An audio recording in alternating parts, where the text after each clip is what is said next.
Don't get all weird. That's so weird. What's weird? I was blasting that yesterday. What? Shiny Happy People.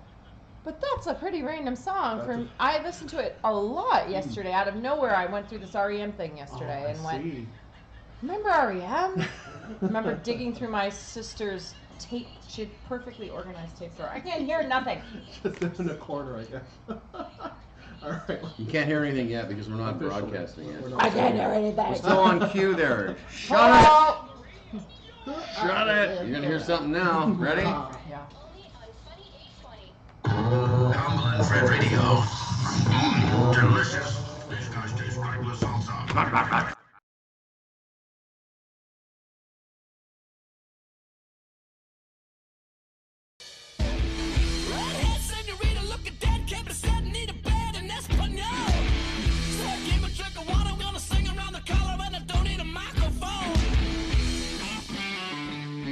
This is the legendary Humble and Fred Show, Canada's national morning show. You are now about to witness the strength of street knowledge.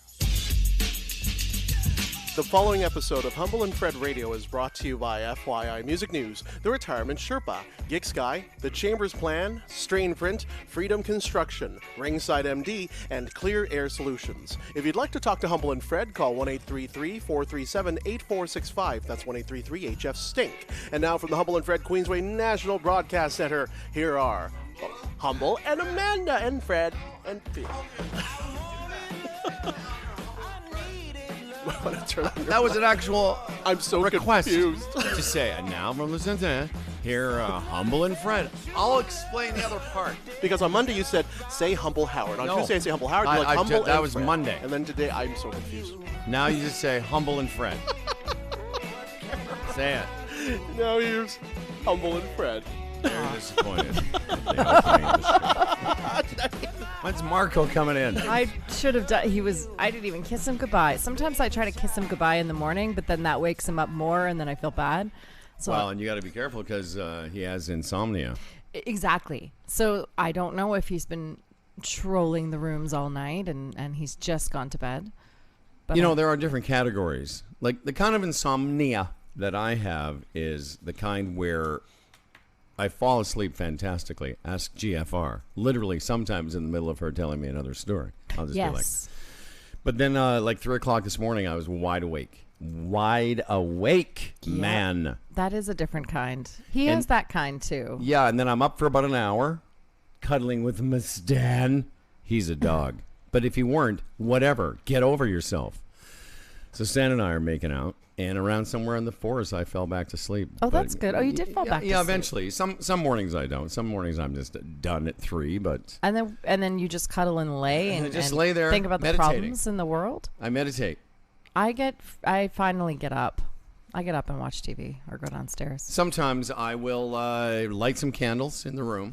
No, you won't. And Will I, Amanda, Will please. you? I light candles, and I put on my earbuds, and I reach over because I've always got an accessory there of a vape pen of some kind. Right. And I'll Excellent read- and for I'll- insomnia. Strainprint.ca. Yes, strain print. Check it out. And then I will light candles. Of course, I don't light candles. I believe you like candles. We talked about your saging. Oh, yeah, but that was phase. yesterday. So, Smudging. did you go through a candle phase? No. Never. Well, I mean, when I set up my room for lovemaking, yeah. Okay. Oh, yeah. Did you roast petals too, like a cheesy 80s movie? How dare you? Or a date? How dare you? Cheesy. Hey, listen, it works. Yeah. The ladies love the rose petals, Phil. Lady in Red on the hi-fi. Sure, yeah. Welcome, everybody. Lady in my bed. Lady in bed. On the lo-fi. He's dancing with me. That song. Cheek to cheek. Cheek to cheek. Nobody here. Krista Berg. I think that's the same woman who does, cheek to cheek on That's a that man. song. Is it? That's a man. I thought it was a woman that says that. Krista Berg. I know who he is. is a man. He's a man? He is. But I thought that, he just whispers it. I thought maybe he brought somebody. Cheek. Cheek to cheek. Oh, you thought he brought in I an thought he brought artist, in a guest woman artist artist to say cheek to cheek. like featuring Lizzo, Well, or saying like cheek that, to cheek. like that woman on the 10cc song. Be quiet, big boys don't cry. Big boys don't cry. Wait, what song is that? Oh, I forgot. You were born in the 80s or something. Sure. What do you mean? What song is that? 10 cc's. 10cc. You don't know who they are. Who are you right now in my life? I'm not Fred. I thought we established that. Oh, you're not Fred? I can't wax poetic about the radio days of the 70s. Well, no, this is a pretty famous band. This is a pretty famous It's song. called 10 cc's? The name... Stop saying CCs. I thought that's what you said. 10cc. Okay. That's like saying the REMs. Yeah, I like that band. The REMs. They're good. The Rems. The REMs are good. So there's a guest artist that's going to come At some point in the middle of the song, and the story goes, it was just one of the randos, some woman. Oh, back then they had like girls that would just... No, she was actually working at the record company, or at the studio, and Okay. she was the receptionist. And then in the middle of the song, they brought her in to do this little part of this famous song. And how much did she get paid? By a band called 10cc, no C's. She The was Led the Zeppelins, C's. you know. The Zeppelins. Anyway, I'm surprised you don't know it. I bet she didn't get paid. I bet she didn't make any money on that. Wow. It's like that Guns N' Roses legend where it's like Axl Rose had sex with Slash's girlfriend and then they recorded it and then they put it in the song. You know that one? No. Wow. That's a story. Was that Guns N' Roses? Who's that? Gun and Rose. Gun and Rose? Gun and Rose. Gun Gun and and Rose. Rose. Rosie Guns. Isn't that how you say it? Yeah. Gun and Rose. 10cc's? Are they good? I've 0 times ever heard the name of that band. 10 That is cc. beyond bizarre to me. 0 times in my life. Beyond bizarre. I'm just fresh as a daisy. Okay. Well, welcome everybody. It's another beautiful day in this world. The Wednesday Humble and Fred show. Fred, honestly, because he and I were talking before he left. He said, I'll call in. I said, dude, whenever it's convenient for you, just give us a shout. But I don't know where he is. I know he's somewhere in Ireland, Yes. supposedly. Mm-hmm. I don't know if he's been captured. I don't know what's going on. By Brexit protesters. It's probably lunchtime, right? Yeah, around there. In the good old Irelandia. Could be. He's speaking Celtic. Well, and Amanda Barker's here. How about that, everybody? Oh, Amanda hi. Barker. Oh, hi. The thing about our lives and our phones, our social media world. Just put a pin in that for a second. Last night I went to pick up some supplies because I almost never have any food in this house. So I went to pick up some food because Charlie, the magic child, is coming here. She'll be here in like an hour. Is she coming on the show? Well, her plane arrives at 8. She's got her dog, know, because she's cool. Right. And so she might make a guest appearance here just before the end of the show. Sure. But last night I go out just over to Sketchy Sobeys.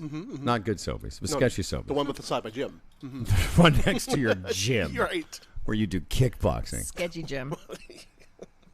People are wondering why you're hiding from the camera. You got to get yourself moved over a little Well, bit. because Sean's not here today, and that's Oh, also and that's something I got wanted you to quite mention, wound and- up. Well, no, You're quite wound up. No, just a bit nervous. You got all Yes. wound up. Did you hear him? He was wound. I did. He was talking about how he never took a day off. Never took a day but then off. that was a conversation from 8 years ago. He had a conversation. He was telling us a story from 2011 With Fred. Something about Fred. He's not dead, Phil. He's just not here. You don't know that. That's true. You're absolutely right. Right now, 2 things we don't know: who are 10cc, and is Fred still alive? It's true. I mean, yesterday, if you tuned in at the wrong time, it would have sounded like I was eulogizing Fred. I was not. Which someone thought you were. Someone thought I was.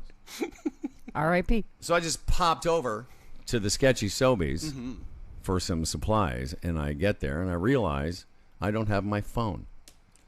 It's only a 15 or 20 minute sojourn there and back. Right. But I thought of that as it was actually, no, I didn't panic. At first I was like, oh, is it, because it's a black case, so sometime in my car I can't see it because of the interior is black. But I wasn't panicked like, oh, what am I going to do? I just thought, oh, that's interesting. I'm almost never away from my phone. Now, Fred is, but that's also an anomaly. Like, Fred will come home to his home where he has a phone attached to his house. Yeah. Which sounds like something from the 1920s where you took one of those little handles off, went click, click, click, click, Boris 90574, you know, and then spoke into the phone. Yeah, no, I know. It's my journey with Fred and his phone is, I've learned. So, but it occurred to me, aren't very many minutes in a day where I'm not attached to that phone. What about you? No, exactly. For me, I think there's a line in the sand, and that comes when you get into your car, if you have a car, or you get on the subway, whatever.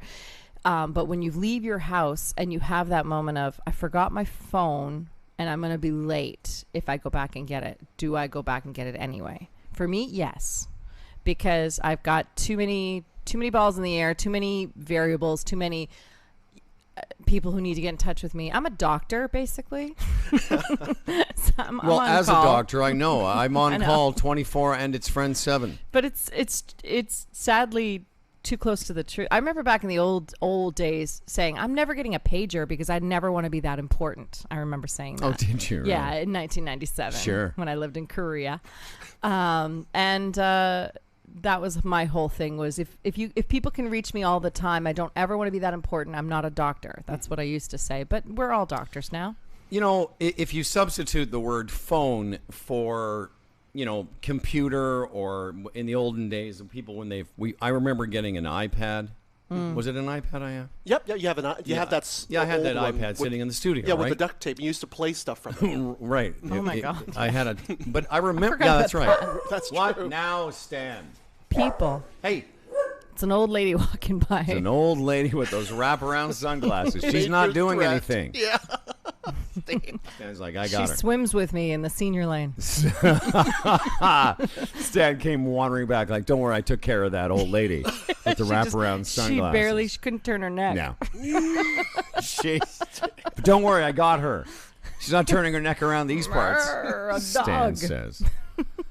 What did you just say? Oh, we're talking about computer. Oh, yeah, the Right, iPad. your iPad. Mhm. So, but someone like you, and in my business, I'm corresponding with people. Yeah. Clients, Phil, you. You got a life on the go. You know, and Yeah. No, I know. but for those 20 or whatever so minutes, I was fine.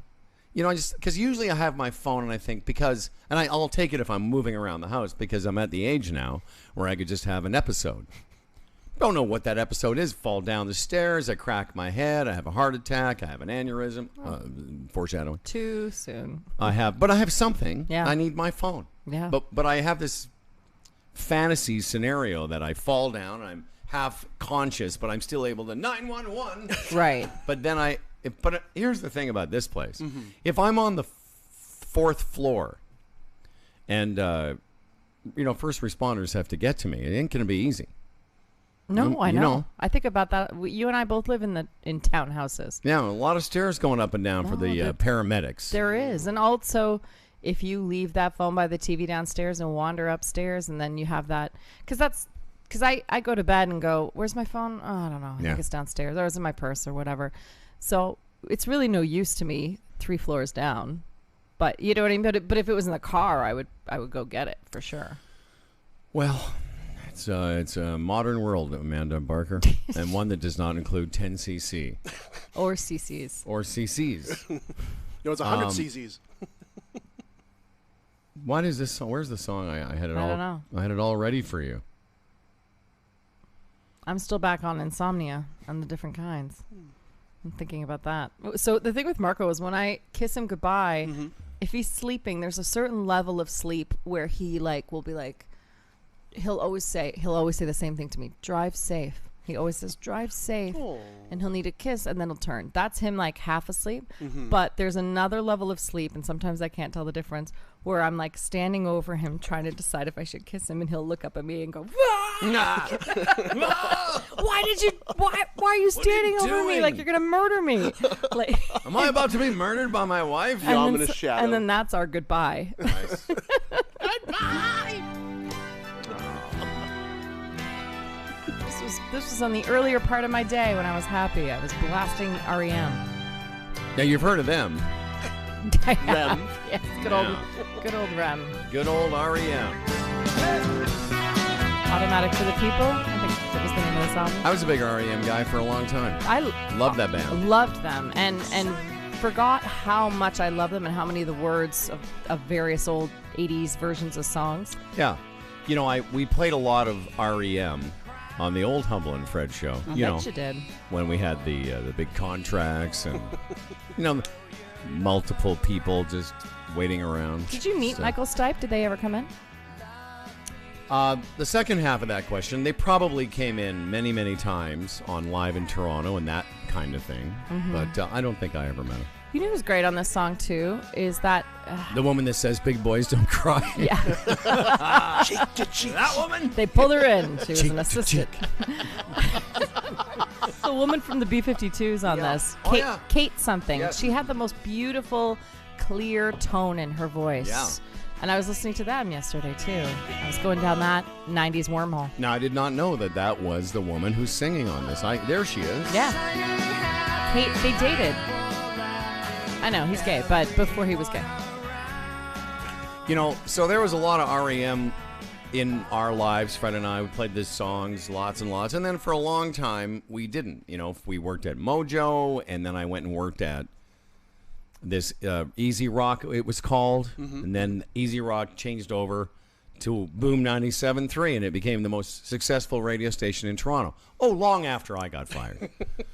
But when we changed formats, so I'd been out of radio for a few years because I was fired. Then I was out of, sort of cool music radio, and I worked at Easy Rock because we played AC music, all the stuff that you like. It's the Phil radio station.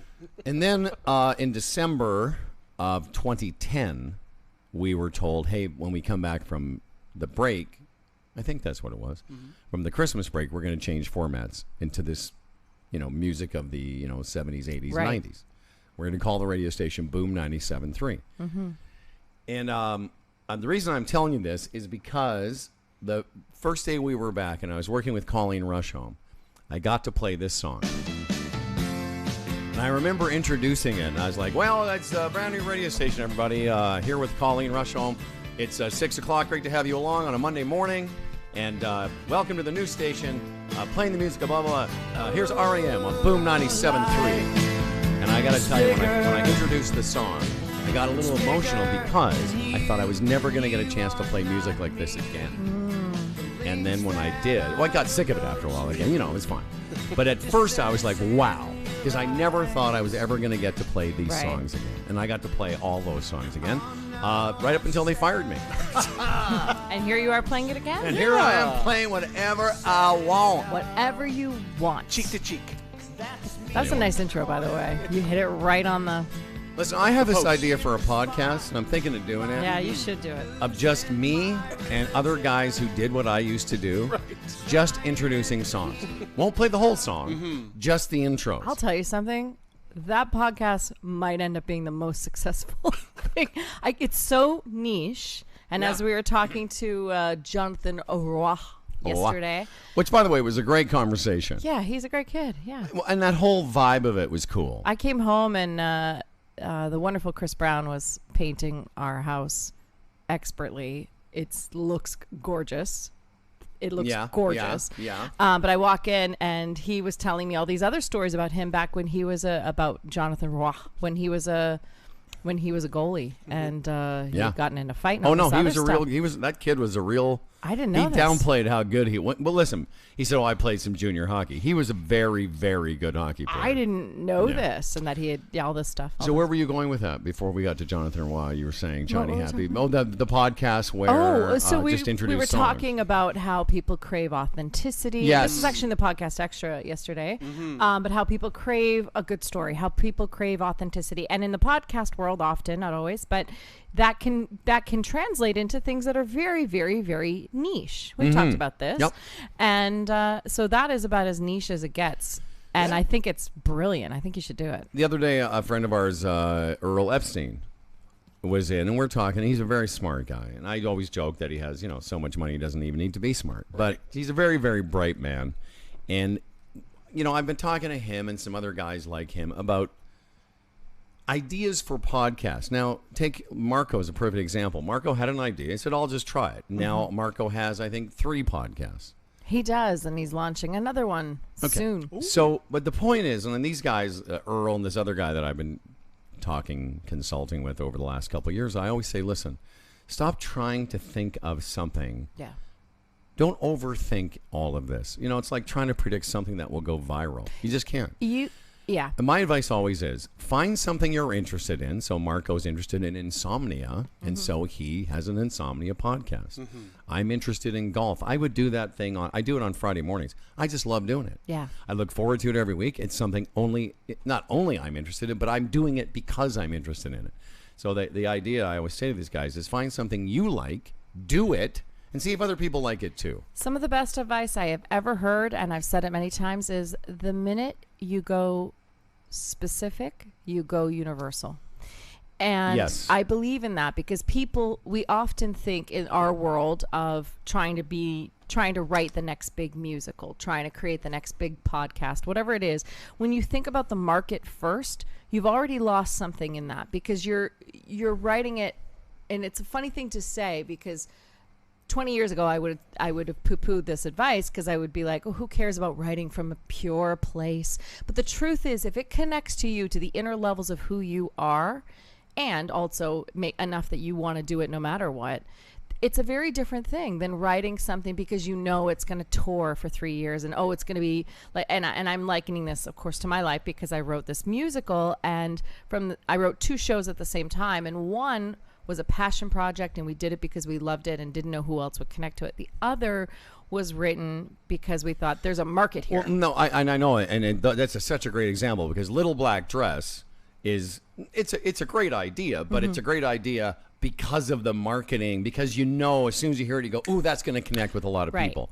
The Swap Shop thing, yes, that's what it's called? Clothes swap. That thing. Yeah. Like, that's not going to connect with everybody, but those that it connects with it's going to go hardcore. And that's what we're talking about in that terms of podcast world, yeah. Speaking of yesterday's show, because you got some feedback from our buddy Chris Brown, the painter, and I got some feedback from Chris Emanuel, who's also done work in our personal lives and our professional lives. And they were hanging out last night, apparently. Were they really? Because Emmanuel sends me this note yesterday. You need to have Jonathan Roy in to interview you and Amanda more often. My favorite show in recent memory. Really? Here. Yeah. Oh, that's lovely. Yeah. He's so lovely. That idea of it took me a long time to learn that. It's very impressive. I'm not surprised you already have it, but it took me a long time to learn that if I thought something was funny, that's all that mattered. Yeah. And there's a liberation to that. There is. Yeah, when I go on stage, you want to make people laugh. But I've thought about this recently. I was looking back at some material, and I've been writing a lot of stuff this summer that I haven't been performing because I do it here. But so I said to myself a few weeks ago, I said, when I go back, I'm only going to do the things that I truly think are funny. Yeah. Because those are easy to remember. Yeah, right. They just are the things that are rolling around in my head versus, because sometimes I'll write something and I go, I'll bet you they'll think of this. I'll bet you they'll think this is funny. And because the words all line up. You know what I mean? Yeah. Well, there is something to be said in the world of the joke writing. There is something to be said about a well-timed moment that is timing more than the joke itself. For sure. And sometimes it's technique, and sometimes it's like I was explaining this to somebody yesterday. Sometimes, there's another comedian who's much more successful than me named Dave Hempstead, who's also a very, very good golfer, a much better golfer. Yeah. And they were talking, this guy was playing. We haven't had him in a while. He's so good. Yeah. So he was saying, I've been around Hempstead. He's funny, but he's not the funniest guy. I said, people don't understand. Doing stand-up comedy doesn't mean you're doing it all the time. Sure. What it means is, guys like Dave and I and others, I'm going to go to I go to I go hanging out with people. I'm not telling jokes all the time. Oh my God, but I no. know how to do it. Yeah. I know the technique. I know how to write that stuff, and I know how to perform it. It's different than the guy who at your wedding, Uncle Buddy, who's telling jokes all the time. Well, that's just it. It's almost better to say, and I think this is what happens to a lot of people in comedy in general, it's better to say, I'm a writer. because then people don't expect writers to be cracking jokes at the wedding. Right. You Right. know? I see what you're saying. And so a lot of people do become writers. I mean, you write your jokes. A lot of times that translates into writing on a series or, sitting at home writing spec scripts that you want people to read, then they don't. But ultimately, if you pose it that way, that expectation is gone. But I mean, how many times have we been paired up with somebody's cousin or friend because they're just so funny? Oh, You guys will just hit it off. Or when people say this, oh yeah, Howard's is a comedian, and then someone will say, well, I don't think he's that funny. Okay. Yeah. I didn't ask for a review. If you're a writer, you're witty. Maybe Yeah. Saturday night at Yuck Yucks you might change your mind, but right here on the golf course between the 10th and 11th hole, I'm not opening with a quick 5. On demand. I always say I don't need to be. It's Humble and Fred Radio. Try that tomorrow. Humble and Fred. The retirement Sherpa's on his way, and so is Charlie G. And we're going to be talking about there's going to be some happy moments coming up. There's going to be a few sad ones. In the meantime, it's great to have you along. We're live on Twitch. Phil's doing everything. Phil is doing everything. Yep. And around the world at humbleandfredradio.com, of course, at Funny 820. We'll be right back.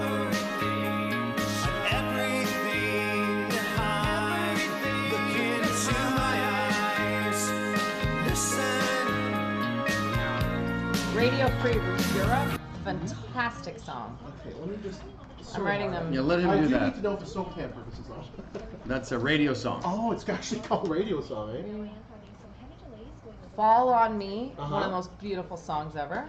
What's the other one I See, have? I got Shiny Happy People, I got Me in the Corner, or what that song is. Losing My Religion. Losing My Religion, right. I'm I'm talking about stuff that they wrote prior to that. Like at one point when Mad Dog and Billy did CHFI, they used to play slightly alt. So I remember them playing REM, but Slightly it's Alt like- was a good. It was like a weird moment because like 1 second you hear Dan Hill and then the next track is REM. You're like, ah. So obviously that didn't work.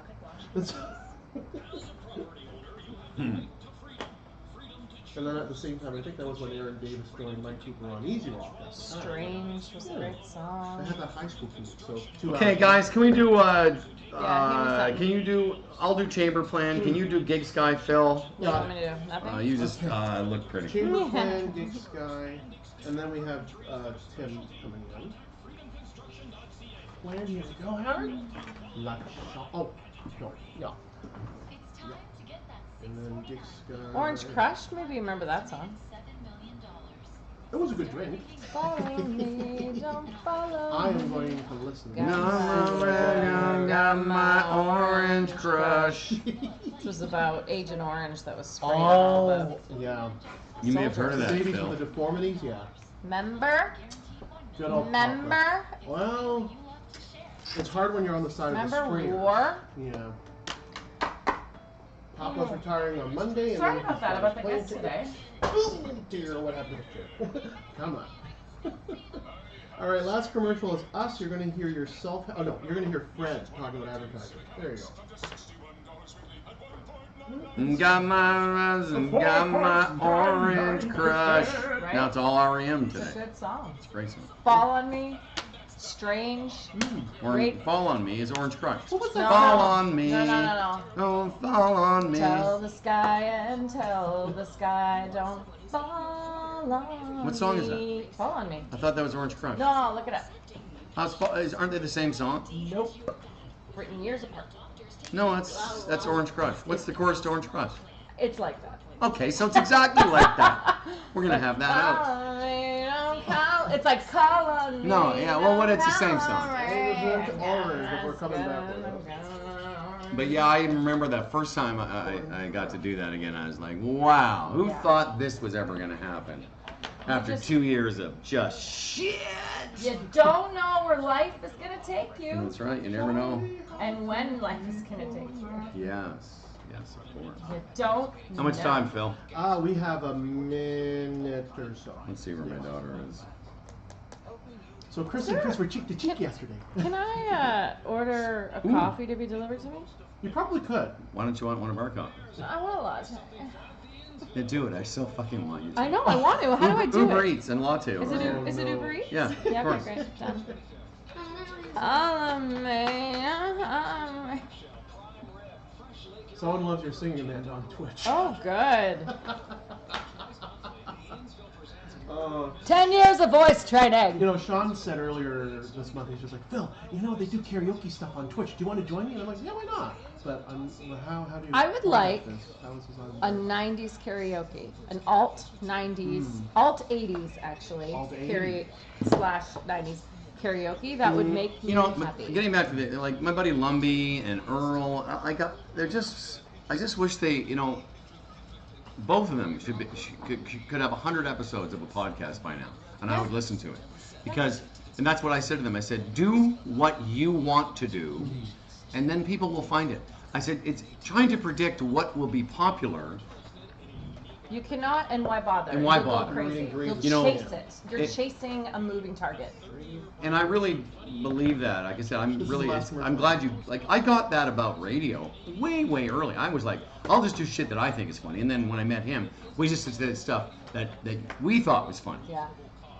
To maybe the detriment of our careers in a way, because, you know, maybe if we'd been a little bit less interested in that and more like, hey, we do like the birthday game. No. Let's do the birthday game, I don't Fred. actually think that that's true. No, it wouldn't have been, because we're I not don't the think right that's personalities for that.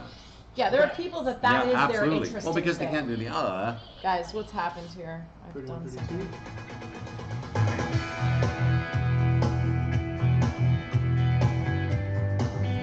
Right? Great song. Today it's all about making Amanda Barker happy with the music and the good times. Barker's here. Fred's, we don't even know where Fred is. I've watched so much Mindhunter the last couple of days, I don't even want to think about it. Mindhunter, you sucked me in again. Mindhunter. I can't watch it just before I go to sleep because it freaks me the F out. That's this how Mindhunter. That's why you're waking up at 3 a.m. Yeah. Do you not know about the Mindhunter? We talked about it a little Did bit we? yesterday. Okay. Guys, I got a full disclosure. I'm trying to order a latte on Uber Eats right now. What you're seeing right now on live on Twitch is the gig economy. Yeah. During the break, Barker says, I want to order a coffee. I go, we have coffee here. She goes, I want a latte. I said, please order a coffee during the show so that people will see when the Uber Eats guy gets here with your latte. We really will have proven something that we have gotten to a point in 2019. Right, you're giving him a tip, right, just in case. Should I do McDonald's? Because coffees are $1 right now. Yeah, and like they you do can get serve McDonald's to deliver a Yeah, latte? I'm doing it. Get me one of their black. Yeah, what do you want from McDonald's? Uh, We don't have any food sponsors that I'm pissing off right now, right? I want a. No, I don't want any food. I want one of their coffee. No, I don't want one of their coffees. Yeah, you Fine. do. Okay, give me one of their coffees. Just a regular coffee? Yeah, just regular. Okay. Phil, what do you want? Like an orange juice? Well, just to pad the order, maybe a sausage McMuffin. I'm kidding. All right. No, do you want a sausage I'm McMuffin? sure it's the cheapest thing on the menu. Hold on. Sherpa's here. Hey, Sherpa, we're ordering. Sherpa, do you want some? We're ordering from McDonald's. Do you want? No, it's funnier if we get them to bring it to us. Better content. It's better content. Do I want the Egg McMuffin extra value meal? You know, is McDonald's doing that thing? Because Tim's is doing it. Yes. So here's how it started. Starbucks starts serving sous vide eggs. Do you know what sous vide is? Oh, yes. Yeah. They're cooked in a bag. Exactly. at It's a temperature. technique where food is steamed. Lovely. So they start, they call their stuff sous vide eggs. They spell it in the French way. Then Tim sees this. He goes, we should do this. Yeah. And now it's like hockey puck eggs or whatever they call it. I'll tell you something. What's it called? Omelet bites. bites. Omelet bites. I had one the other day. They're great. They are great. Yeah. But it's just so But funny. yeah. As Tim's, they're doing. When Starbucks is doing that, we got to get ourselves some of them hockey puck eggs. Are you still a black coffee guy? Yeah, man. Okay. I don't know if McDonald's. My point is, does McDonald's have the steamed egg bites? Does McDonald's have the steamed egg bites? Timmy says no. Not yet. Where are these eggs? You want sausage and egg? Phil, do you want a sausage and egg? It's happening. Phil. Stop laughing. This is real. Okay. Okay, why are you laughing? We're just asking. We're if just you want- asking. I'm just asking what your order is. I find our take our order on air right now quite funny. That's all. Okay, good. Yeah. Okay, well then So- I'm glad somebody does because this is real because I'm hungry Yeah. and I have a book to narrate after this. In and the I won't- meantime, for you people watching on Twitch, here's what Amanda draws while she. This is now day 3 of watching her doodle hearts. Aww. She's a heart doodler. Let me see if you can see Where's that on camera. yesterday's? Yesterday's I is have a epic. pink Can you pen, see that? Amanda, if you want to do that. I have a pink pen. My black pen ran out. That's why we went orange. Yeah. I have to do it. Somebody on Twitch just said they're upside down. They're asses. Yeah. Yeah. Or they could be flying V's this way. Ooh. The flying V's. I learned this skill of doodling back when I started with you guys because, because I was used to narrating and driving a show, and when I came here, I quickly learned that was not my job, and so I doodle to take anytime I have a thought. You I just doodle, doodling? yeah, so you don't have to hear everything. Yeah. All right. Welcome back to the show, everyone. Tim Niblett's going to talk about some pretty important stuff here in the next couple of minutes. In the meantime, what about the Chamber Plan? We use them. Employee benefits enjoyed by thousands of Canadian businesses. You know, the key takeaway, I think, for you, if you are a small business, is the fact that, you know, it's tough enough affording insurance. This makes that easy, but it's also a great benefit for your employees, whether it's 1 or 100 employees. It's Canada's #1 plan. It's simple, stable, pooled benefits, and affordable. Chamberplan.ca. .ca. Chamberplan.ca. Yeah, man. What are you doing? You're doing Gig Sky, right? Yes, I am, and Gig Sky has an awesome world plan because for us world travelers, it's not just about going to one country and then dealing with our roaming, and it's expensive. Gig Sky offers a plan where if you're flying to different continents or different countries, you can use the same data that you bought in the first place. And so it's offered for the iPhone XS, XS Max, XR, or XR, I mean, and it's for eSIMs. And coming soon, this plan will be offered to Google Pixel eSIM customers. We'll let you know later. And don't forget, they also have regional plans, and my favorite special is the 1-day 800 meg plan. It's a small price to pay for a lot of data. It's gigsky.com, or check out the Humble and Fred page. There's some specials there. You know, Fred's using the insurance, travel insurance provided by our Chamber Plan, right, and the Gig Sky with the Gig Sky. On the European plan. Yes, Phil. Do you see what's happening? Love it. Love it. It's great to be with you. Funny 820 is Canada's comedy superstation. We're approaching our 1-year anniversary of being back on terrestrial radio, along with our partner stations at News Talk 1010, The River, 88.7, Amherst Island Radio, 92.1. Anyone else? Funny 820. I did that. I said that. Phil. I said that. Who'd you order for Uber Eats? Or yeah. For you people who don't live in the city, like myself and Barker, the whole, what you do is as you drive around, you are constantly dodging human beings on bikes with big square baskets attached to them. It's true. It is. It's like, if you haven't been in the city lately, it really is something to see. Like whether it's downtown or King and Queen or whatever, Ossington, all these streets are filled with people riding bikes in and out of traffic with the square boxes. Foodora, Uber Eats, other one, Skip the dishes, obviously. Our good friends. Yeah. Anyway. Yeah. It's crazy, man. Yeah, it is. It's a whole different world, and it's, you know, people can say what they want about technology and the fall of civilization and communication, but this is one of the good, like the gig economy, the apps. This is one of the good parts, I think.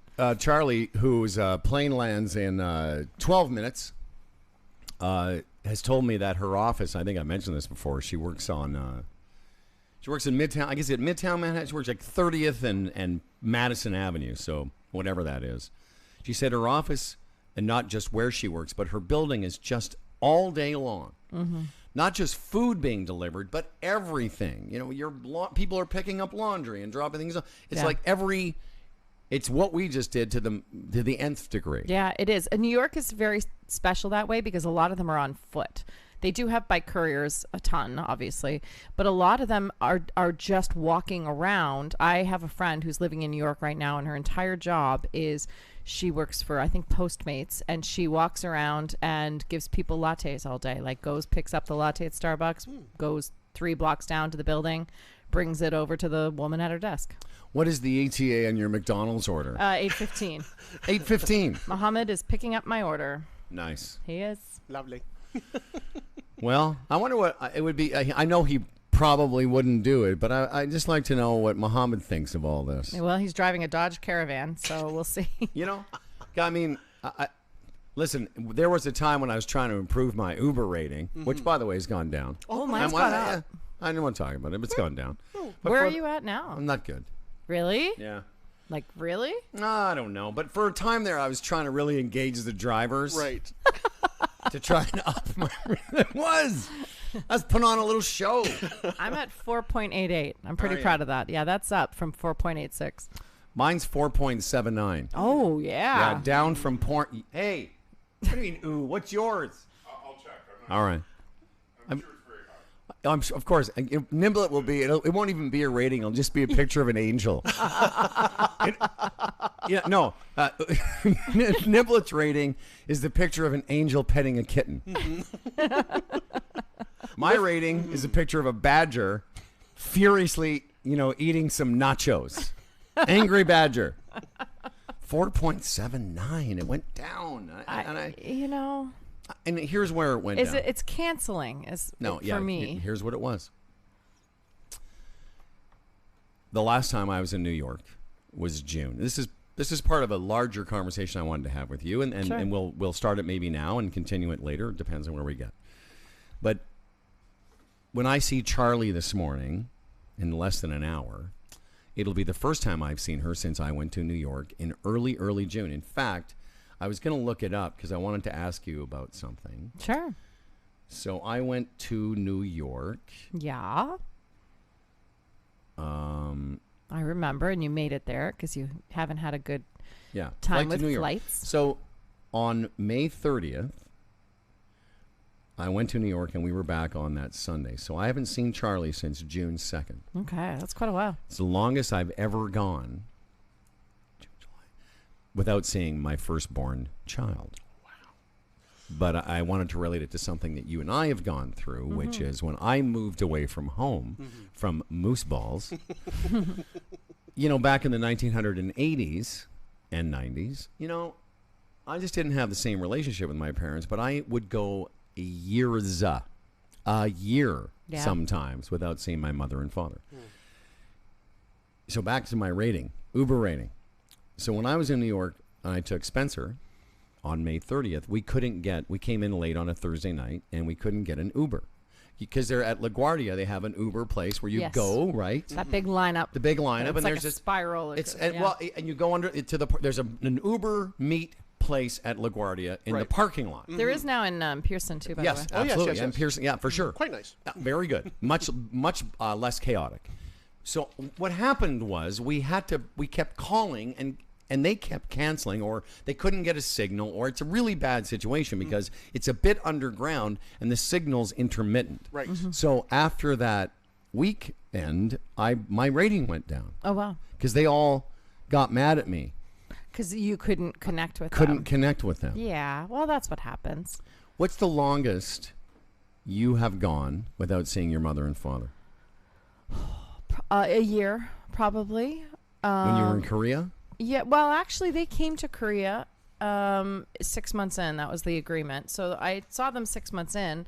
But I think even being in Toronto, I don't know if I've gone a full year, but definitely almost a year. So I moved away from home in the spring of 1980, and I never saw my mother and father again until December. Like, I remember that first, because it was just not expected. I don't know, was it different for us? Or was it because we're... Not that I wasn't close with Lou and Luba, but, like, it's unimaginable to me that I would go a year without seeing Spencer or Charlie. It is because you live in a city and because they've grown up in the city. Yeah. There is less when you live in a center like this or near a center like this, as you guys did live in Oakville. You don't have to move. But when you live in Moose Jaw, if you want to do anything outside of the 5 industries that are there, and this is the same for Woodstock, New Brunswick, where I grew up, you have to move. There is no other option. It's expected. You either stay here and do the 5 things you can do, which are wonderful, and not to, if you could have done them, you would have. And listen, same I get for your me. point, but yeah. I'm just talking about, like, okay, so, but that's almost a... Is that a side convo? No. That's more of a quirk of geography is what I'm trying to say. It's a geographical problem. I had to go somewhere else to do what I wanted to do. But in terms of the family, like, even if that was the case now and we grew up in a small center and my kids moved away to do something, I still can't imagine the big sucky daddy that I am not seeing them. Like I was talking to her, texting her the other day, and I said, this is the longest we've ever gone without seeing one another. And it's weird to me, but I guess it's part of, again, I know it's also part of the new reality because Fred goes like that with Danny, and Danny lives here. Right. Because Danny will go away, and but it's just like I said, it's just odd. It's never been in our relationship in the 24 and a half years I've known the kid that it's ever gone on this long. It's different families too. Marco calls his sister and mother literally every single day. Every single day. That is not my relationship with my parents, and distance was a big part of that. Yeah. It's what you get used to in your family. It's what you get used to. That's like, that's what I'm trying to say. I really would love that if Marco could call me every day. He will. He'll call you. He'll ask what Stan's doing. He calls to find out what the dog's doing, what the kids are doing. That was a little bit. Yeah. Thing you thought I was going one thing. No, yeah. So what about you? Like, hi. Good morning there, doctor. Oh, hang on a second. I'm not there. Get the microphone. Good morning there, doctors. How are we? Look at you with your represent H&M. No, there we go. It fits a little better than it did a few years ago, but we're working on it. Yeah, you look good. What's going on? Yeah, When getting you better. walked in. Just being smart. Just all the normal boring stuff. Eating better. Yeah, but I drinking noticed less, walking more. All that stuff. I didn't notice it the last time when you came in one of your giant flowered shirts. But I noticed it today. You look different. Yeah, it feels good. Feels good. Lorna's keeping me in line, and we'll keep her going, right? Look Long at you. way to go. Life is great. I better stick around and enjoy it. You're a very handsome fellow. Well, we got extra on. hash browns coming, so. And I did want to say, Howard Honor 10cc, I keep your picture on the wall because it hides a messy stain Thank you. lying there. Tim. Yes. He knows who 10cc's. I'm just so young. I know you are. I'm just like so young. I order Uber Eats and I don't know 10cc or cc's. I never even heard of it. I've never been to CC. I don't even know what that is. Old music from the 70s. By the way, that there's some of that stuff that gets played on Yacht Rock, like whatever, doesn't hold up. But I think 10cc does. I think they're a great band. They were very, very, very talented, by the way. Were they? Yeah. And Things We Do for Love. That's the one you're referencing. So there's three. Well, there's 10. There's. No, I'm Not in Love. That's I'm Not in Love. Yes, Right. Yeah. There's I'm Not in Love. There's The Things We Do for Love. And the other Dreadlock ones. Holiday. Dreadlock Holiday. Very nice. Yeah. Great song. Hang on, what? Dreadlock Holiday? Dreadlock Holiday. Did they have dreadlocks? If it was only in an 80s movie soundtrack, Amanda would have known about that. exactly. Well, to be honest, I was just thinking You're Not in Love might be in the Dazed and Confused soundtrack. These two guys, is it Godley and Cream, is that who they were? Yeah, very, very famous producers. If I wanted to look it up, they've also produced a lot of artists you have heard of. Oh, sure. Like Lizzo? Have they produced Lizzo? Kaleo. Okay. Who's Kaleo? Is that Kaleo? Kaleo. Who's that band Phil from Iceland? Kaleo? What? Bjork? No. What are you talking about, Kaleo? Okay. What? Am I the only person that knows? Kale and Paleo? There's a band called Kaleo. They're huge, and you should know who they are. Oh, should I? Did they win Eurovision? Because the Icelandic band that represented for Eurovision this year Kaleo was is an exceptional. Icelandic blues rock band that, as we all know, formed at Mossfeller Bar in 2012. I've probably been there. Yeah, so have I. Oh, yeah, that's right. So all the old people are just grooving to Dreadlock Holiday now, baby. Tim Niblets here. He's not down for all this shenanigans. Now, you have a grown daughter. I do. And son. Yes. What did you hear me talking about the length of time in between visits? Like when you were a kid and you moved away from home, where exactly was home?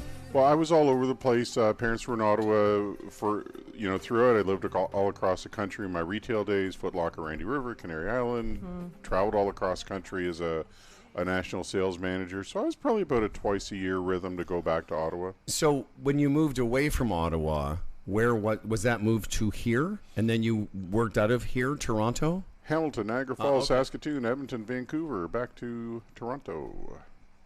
Okay. Because my first move was from Moose Jaw to Vancouver, and those were the days, Amanda. where to make a phone call, a long distance phone call, was know. a big deal. It was. That was a big part of it, wasn't it? It was a huge deal. And Yeah. I remember calling my parents only occasionally. Yeah. For two reasons. One, I couldn't afford it, long distance charges. And neither could they collect call from, that was the thing. You knew, I don't think my parents ever said no, but have you ever called somebody that wasn't your family collect and they said, no, I will not accept the charges? No, but Oh, that yeah. was always the worry. Yeah. Like, will you accept the charge? Call, collect. Yeah. right. Who's done a collect call in the last No one. 20 years? I Nobody. don't even think they offer them anymore. No, I don't think. On your phone? Can I make a collect call? That's an interesting question. there Phil, an look app? that up. Only I'll from find a out. phone booth. That's the Yeah. only place you can do one. Where's this? I remember having $300 long distance bills back in the day, right? I was in Saskatoon. I was besmirched, if that's the right word, with a girl who lived in Kelowna, BC, and the long distance bills added up. Yeah. That's Where was Gig Sky when I needed them? Exactly. Yeah, They exactly. used to, Barker, they used to charge you a lot of money to talk on the phone. Dude, Yeah. I'll tell you, I moved to France. That was my first big move out of university, and the company handed me a phone, a cell phone, but back then they were massive with the long antenna, and Oh, I'd yeah. walk around calling my parents all the time. Thousands and thousands of dollars that phone bill was. It was insane. Yeah, those original cell phones, they were like the size of a ukulele. Yeah. Spot me! Yeah. Here's the thing. Do we want to talk about some of this retirement? Doesn't Sure. matter. We'll can- get to it. We can talk about Jonathan Roy. I enjoyed him yesterday as well, and he did mention microdosing briefly too. Yeah, he did. right? I loved that. Yeah. Right, With a man because bun. like Yeah. Tim Ferriss, who I follow for our body, for our work week, for our Yep. everything, Dave Asprey, Bulletproof Coffee, and Empire, they talk about the microdosing of the LSD stuff and all that, and I'm not prepared to try it, but it's pretty fascinating. Yeah. These people talking about it. When he said that, I didn't want to change the subject, but the first thing I thought was, this guy's done ayahuasca. Oh, yeah. He's totally. Do you know what ayahuasca is? It's like this. People take it's a California thing, obviously, but it's like a natural, almost like peyote, and people take it to unlock their subconscious, their mind, their monkey mind. Yeah, but it's a bit controversial, Yeah. right? Yeah. Yeah. In the Amazon or wherever they're going to. Is the unlock Amazon? I'm sorry. Is the Amazon still with us, or is it burned to the ground? I don't know how much there is of it. Why are maybe we it's not on maybe that? it's Costa Rica they go to. Well, I don't Well, know. it's still online. Yeah. Anyway, yeah, I thought it's funny because Amanda was talking about Jonathan Roy. He was he really downplayed his hockey career because he was a good player. I don't know that he was. Maybe he wouldn't have made the NHL, but he was close. Like, it wasn't like he was just some kid that played for the local, team. When your dad's a Hall of Famer and Stanley Cup champ, it's kind of big shoes to fill in, Yeah. right? Yeah. Unlike the Glassman girls. Oh yes, the Glassman girls. Let's talk. Should we talk a little bit about this? I think we should. We've been talking about your relationship with an advisor. Tim is an advisor. He's a portfolio manager, in case you didn't know. Raymond James, a member of the Canadian Investors Protection Fund. And it's easy for me because I see you every week, and if I have a question, I can always ask. But what kind of regular contact do you think is ideal for a planner? It's different for everybody, obviously. On average, probably about twice a year would be what people clock in at. Some once a year is more than fine. Some would prefer it's less frequent than that because they just trust their advisor and want to go on with life and all. But, I think an important thing is that the relationship doesn't stagnate over time, like any relationship we have in our lives. Is the person still really kind of showing what they're doing and why? And are they drilling through to understand what matters to you? And are you comfortable with them? Do you trust them? Are you comfortable enough with them to mention if there's a problem or something you're uncertain about? These things are super important too. So those channels of communication aren't the only thing, but they're a great starting place. I like what you said about the clarity of goals. I think a lot of times people don't know, or maybe they're not clear about where they're headed. And is that the Uber guy? Yeah. Is that Muhammad? Uber. I didn't say. I said Uber, not Uber. I heard Uber. Well, go back and listen to it. I said Uber. Okay. We just had a delivery. Yeah. That was supposed to come at 8:15. It came at. Well, it was latest time was Oh, 8:15. I see. Okay, well, when we come back from this break, we'll break down the McDonald's order. Yeah. We were talking about, though, having both you and your advisor being clear about your goals so that when you do check in, you can sort of compare them against where you were supposed to or where you wanted to go. Right, goals-based reporting, we call it, right? It's nice to see your statement and see the number at the bottom, and hopefully that's gone up for you nicely. But is it on track for your goals? What kind of pattern have you gotten?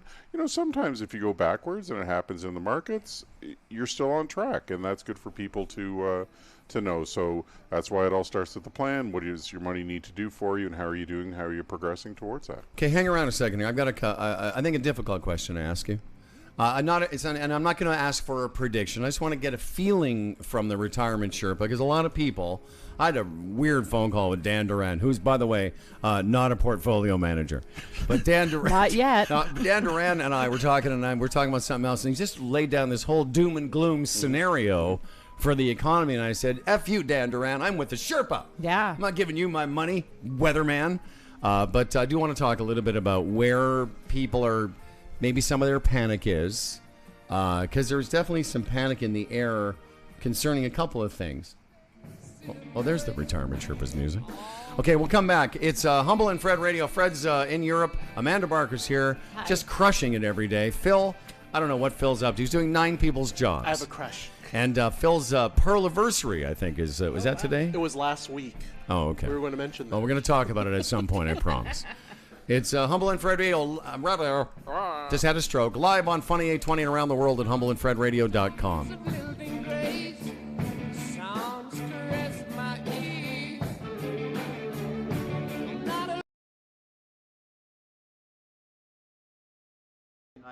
Last week, the other thing I noticed is I was. Oh, what happened? I guess Sunday I was on 8 Leith and you were on 60, and I was just about to leave the green. And I looked back just as you were about to hit, and I stopped and watched, and I'm like, that guy's swing looks good. I get a little more lower body Something's going on. It just looks different. Yeah, it just doesn't look. So it's not the It looks like everything's kind of going. It used to look like it was. Starbucks? Because I think they're missing a coffee, but the order doesn't say coffee either. Yeah. So I'll Oh, make it doesn't. another I coffee. had an issue. Yeah. Oh no, it's okay. But there's an orange juice. You want an orange juice? Yeah, there's orange juice. That's for Phil. Oh no, I don't know. No, I usually order a Coke. But it looked different to me. Yeah, I think so. Not quite. Looked as like more strong uniform. part-ish. Yeah, exactly. So- Didn't look like it was coming apart.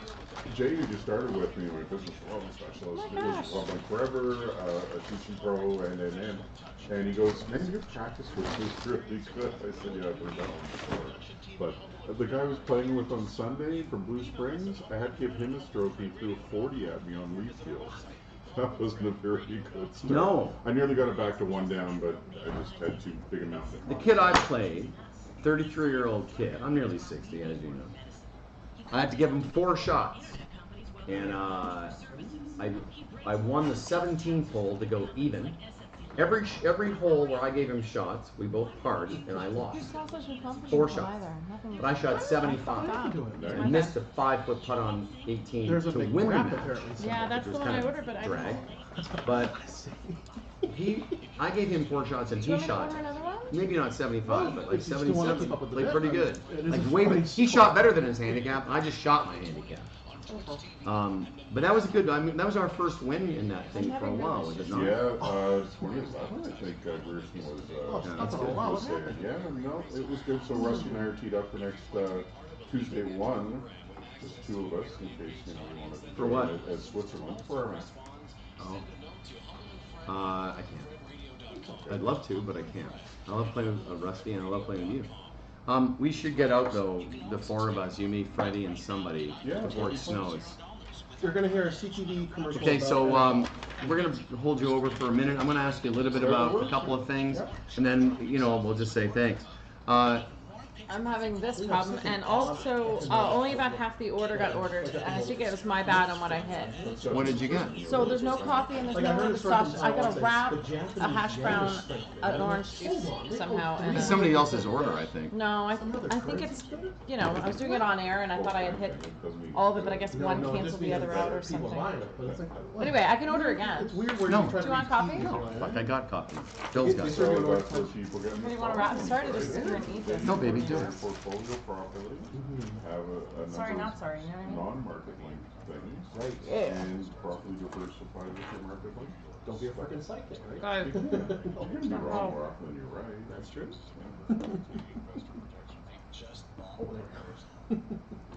I'm never gonna get untangled. Oh, heaven. Like, where is My it necklace, being I took it tangled? off and then it got tangled in the thing because this was attached to me. I can't even undo bra straps on it, so don't ask me. You know who's great at this? My husband. That's, I give him all my necklaces to do. Oh, yeah? Yeah.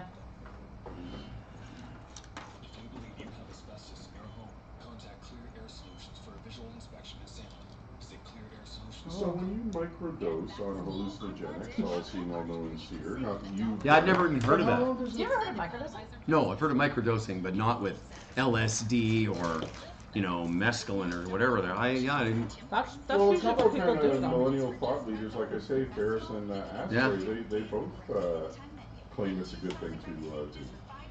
I just wonder how long it lasts for when somebody does it as well. I don't know, man. I don't know. Well, I know microdosing for allergies, right? There's a great scene in Wine Country. I don't know if you guys have seen that, where they're Loved it. It was great. where they're talking about microdosing, and she brings Molly to microdose, and they're like, maybe it's not that kind of weekend. She goes, but I saw a TED Talk on it, and then they're all like, oh, I'd watch the TED Talk. Like they don't want to actually do it, but they're very excited to watch the TED Talk on it. That was a fun movie. I liked that movie a lot. I did. There you go. And you did a good job. It's insane what I can do. Phil, let's do strain print. All right. Can't undo. And Amanda, when you can finally figure yourself out, can you do ringside medical at some point this half I hour? will. Yeah. Thank you.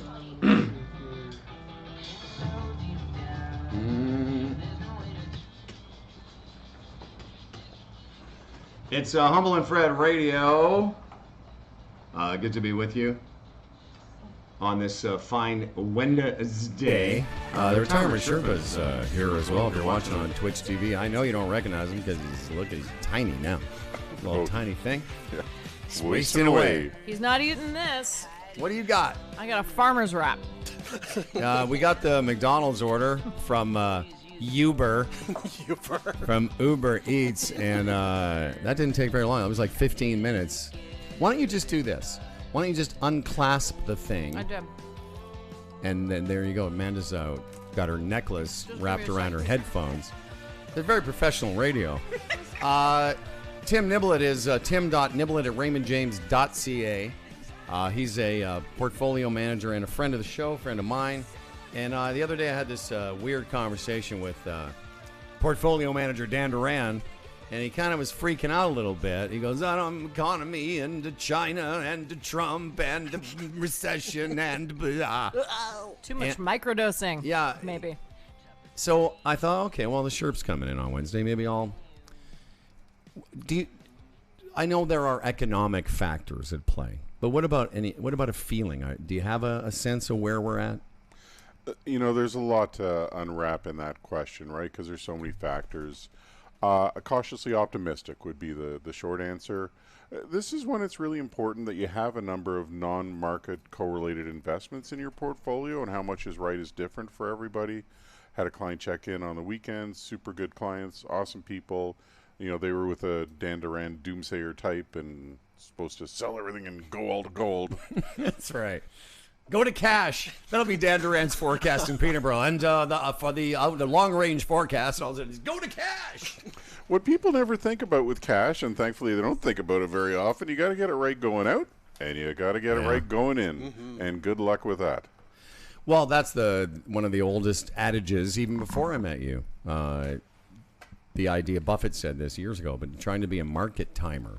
No one can time it, because if they could, they would win no one wins all the time. No, it's impossible, and you got to know what you don't know, and you can't go by the headlines and all those good things. At the end of the day, whatever Trump tweets or not doesn't mean Colgate-Palmolive, I think I mentioned last time, is or isn't profitable. And people lose sight of that, right? If you have, again, the appropriate amount of non-market correlated in your portfolio, and then the rest of your portfolio is people who've been long-term successful money managers who don't all do the same darn thing at the same time, you don't have to worry. Everything's under control. And what you just said there again is, It's wise, and excuse me, but it's not. There's nothing new in that. I mean, Buffett again said, when he used to own companies or inside Berkshire Hathaway, some of the companies he owned were ABC, Disney, McDonald's, Coca-Cola, etc. And his point was these companies aren't going out of business. What we said, non-market related or not non-market correlated stocks. But if you are owning good companies that will be in business, then recession or no, those companies will still be producing what they produce. And if you own them, chances are you'll do okay. But I guess the real risk is if your portfolio doesn't have the right balance, which gets back to what you need someone like you for. Absolutely. I mean, despite the fact I dreamt I was president of the United States last night.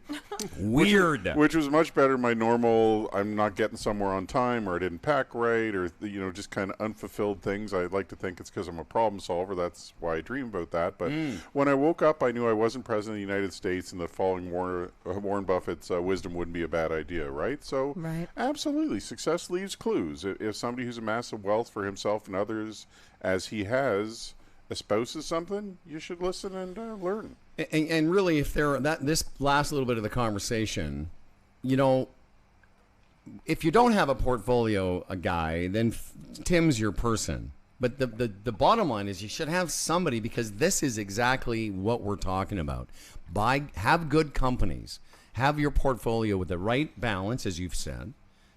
Some risk and risk averse and whatever that is, some conservative stuff.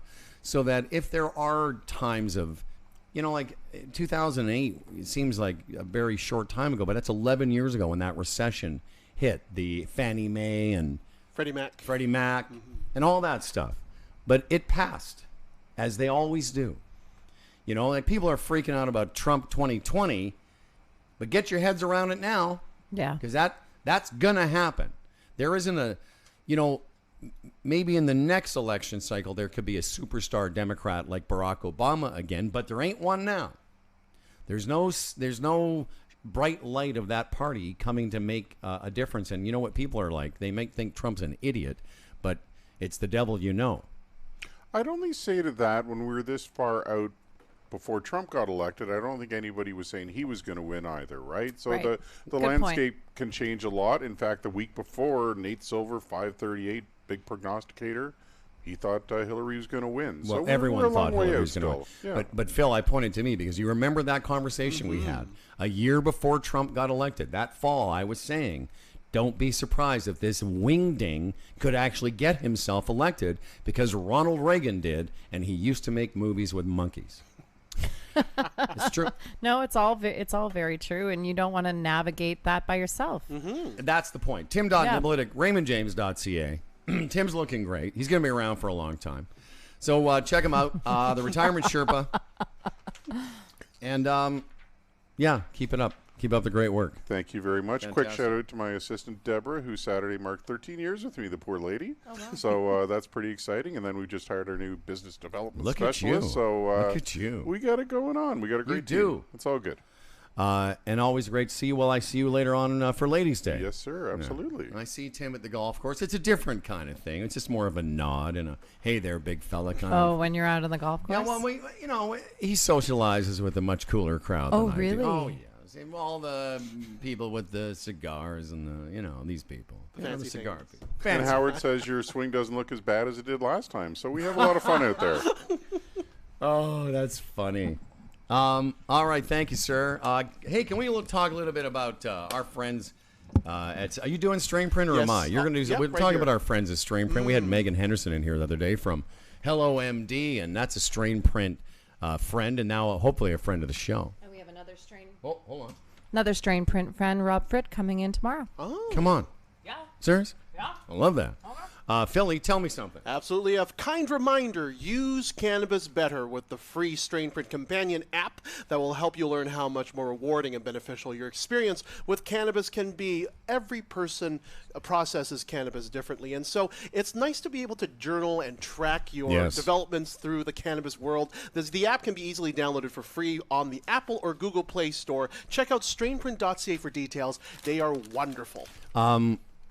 Yeah, that's it's funny. I was thinking about that. Again, whether you have insomnia or you've got some inflammation of the joints, there's a cannabis for that. There's a strain of whether it's right now they're doing some crazy stuff with CBDs, whereas before you were sort of limited to tinctures and oils. They're now producing CBD cannabis. I'm sorry, that's stupid. They're now producing it in a form where, if you want to smoke it, like they've got some strains of bud that are high CBD, very, very low THC. It really is a wild world, Amanda Barker. Can you tell us anything about Ringside MD? I sure Please can. and thank you. And I have a question for the Sherpa from our friends on Twitch TV. It really should be called Me Chiny TV, because for the entire show, whoever that is. And it's sort of funny because they're always taking shots at me and Fred, and it's cute and everything. But it's very simple to be a name on a screen. But I would love to have them in here. Absolutely. But they won't. Whoever that is would never. They would never dream of walking through that door. They're armchair warriors. No, but and listen, take nothing away from whoever that is. Very funny from time to time. But just that whole thing about, well, this is what I do. I get up in the morning and I comment on the little Humble and Fred show, and it's like, then I go off and I do whatever it is. But they never tell you. They never tell you who they are. No. It's interesting. I just couldn't do it. No? I couldn't be that anonymous, and I know what I mean. Like You have to own it. Well, I would have to own it. I'd have to own the good comments and the bad comments, because the thing about being a screen name, it basically protects you from us commenting on who you really are. It's an alias. It's an alias, but it's kind of I don't know. It's kind of a small dick move. You know what I mean? Okay. That's kind of a small dick move. And that's called alienating our watchers. But no, I mean... Small dick move? But, as opposed to a big dick move is, here's who I really am. Well, the inherent problem is that you're assuming they're all men. Exactly. But even, listen, women can have small dick moves, too. What is a clit but not a small dick? Exactly. Can you tell us about, what were you going to do? Tell us I was about going to talk to you Ringside. about other medical things like dicks and clits. Ringside. I don't even think you can say that on our show. Oh, I can't? Maybe. Clitoris? Maybe. People driving their kids to school? Got a lot to explain? Hey, listen, I don't know what children are up to these days. It's hoo-hoo. Ringside Clinic offers peace of mind healthcare. The family doctors at Ringside MD offer patients a better healthcare journey. Our peace of mind plan helps families big and small to access healthcare anytime, anywhere. Stay out of the doctor's office while staying ahead of health issues important to you. That has never been easier. You can connect by telephone, and you have 24/7 access, so don't worry alone. You can skip the waiting room and instantly connect by video or messenger chat to manage your healthcare anytime, anywhere. Go to ringsideclinic.ca. I think I need to explain that better. I'm talking metaphorically, not that you actually have a big or small appendage. It's like a big person. No, any person. Because I'm eating McDonald's. No, right it's now. fine. This is how comfortable you become on the show. You're literally, hey, I'll come in and coast for Fred as long as I can eat while I'm doing it. I might order something tomorrow too. We're gonna make it a thing. Like, I'm going to tell you, that looks so good. I have to have a bite of that. Have I'm some. going to. Yeah, okay, here. But I'm talking metaphorically, and I'm not trying to alienate anyone. I just think it's funny that, that we have this subculture of people that don't get to tell you who they are. Yeah, no, I get it. And again, it's like, that's cool and everything, but at some point it's like, oh, by the way, most of the people on that Twitch feed, we know Ian Service, Yes. Earl Epstein. Sometimes it's the Ontario Gator. By the way, Earl has a question, and here's one. Serious question for Sherpa. Can you put Bitcoin in a portfolio, and where is it going? Hold on, microphones. Here we go. There we go. And I'm back. Earl, thanks. Not 100% certain. I'm sure you could. I do know some stocks that are Bitcoin related that I've owned personally as well. So those could definitely be in a portfolio, and where it should be probably is within a TFSA. If you think that it's going to do great, that's why you're buying Bitcoin or something similar, then that should be in a TFSA. You'll have the most growth, hopefully, best tax savings, best overall results. Yeah, I don't know, man. This Bitcoin has been around for a while, but I'm just not 100% sure. What about my I'm not 100% sure what it is. My buns I'll be honest bits. with you. Hold on a second. Yeah. But I'm really not. And I don't really. I know it was supposed to take. Don't finish all that. I'm not. I have one little bite. Let's just send me a bite. We're dating now. So how warm was that, by the way? Was it warm when you got it? Yeah, it's perfect. Yeah. Nice. So Bitcoin was supposed to hit $20,000 at some point, right? Right before it went to 7, I think. Yeah, or like something 18, like and that? then it dipped to 3 Yeah, or something. yeah. Or? There's a hash brown. Honestly. Yeah, Quite it's volatile. crazy. I don't know that there's a lot of theirs there. I understand all the stories and all the concepts, and I know some pals who've been involved in blockchain businesses and all. So there's something there, but there's a lot of conjecture, and there's certainly a lot of just speculation, and that's usually not a good place to invest. Okay. That's fair. That's That is very fair. But and maybe before we tee off today, you could just sit me down like you did a couple months ago and just draw on a paper, because he had to do this with something else several times. More times than I'd like to admit that Tim sat down and explained something to me. Then I called him later to ask him a follow-up question. And then a few days later, I said, okay, you need to explain it to me again. On the paper. On the paper. Send me a picture of a napkin. All right. Thank you, Timmy. Thank you. Good boy. Timmy, he's a good man. He's a very nice person. So yesterday, I spoke on the show about somebody that I was an acquaintance of myself years ago. This guy passed away 2 days ago. A radio guy. Eat it. Just I'm going to eat it. Yeah, finish it. I don't know what should I launch into this before I eat this thing? You can, because then I'll probably end up talking, and then you can Yeah, eat. okay. See, it's all figured out. Anyway, I sort of spoke about my friend, acquaintance, work colleague, Kerry Marshall. He passed away a couple days ago, a guy about 10 years older than me. He was the news guy on my very first morning show in 1981 at CFOX in Vancouver. And I come in this morning, and not to be outdone, that's terrible. What a terrible person. I didn't mean Amanda to comes in snot and goes, into that mic. well, you think your say- friend's dead. I didn't- This is how you started. You went, oh, so yesterday was about your dead friend. I did not. And I said, Amanda, you heartless. But you actually had a friend, a person, not that this person wasn't, not at the same level of acquaintance as your friend that just passed away.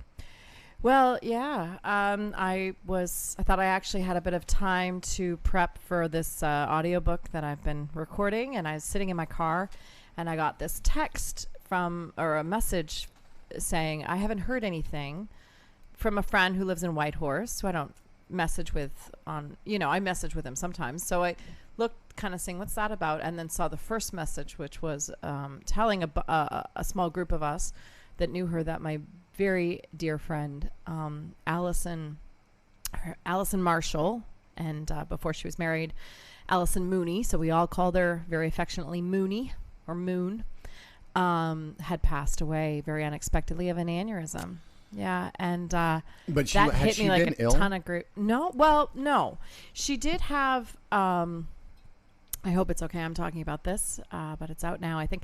She was very open about this. She had something called, I hope I'm saying it right, Marfan syndrome. And actually, it's funny because I always wanted to know more and more about it. It affects your connective... Marfan syndrome. It affects your connective tissues. And she told me once that Abraham Lincoln also had it. And it makes you very thin and very long, and your limbs very long They and skinny. typically have flexible joints. Yes. And scoliosis. Oh, really? I didn't know about that. I guess that's part of the elongation of Yeah. your limbs.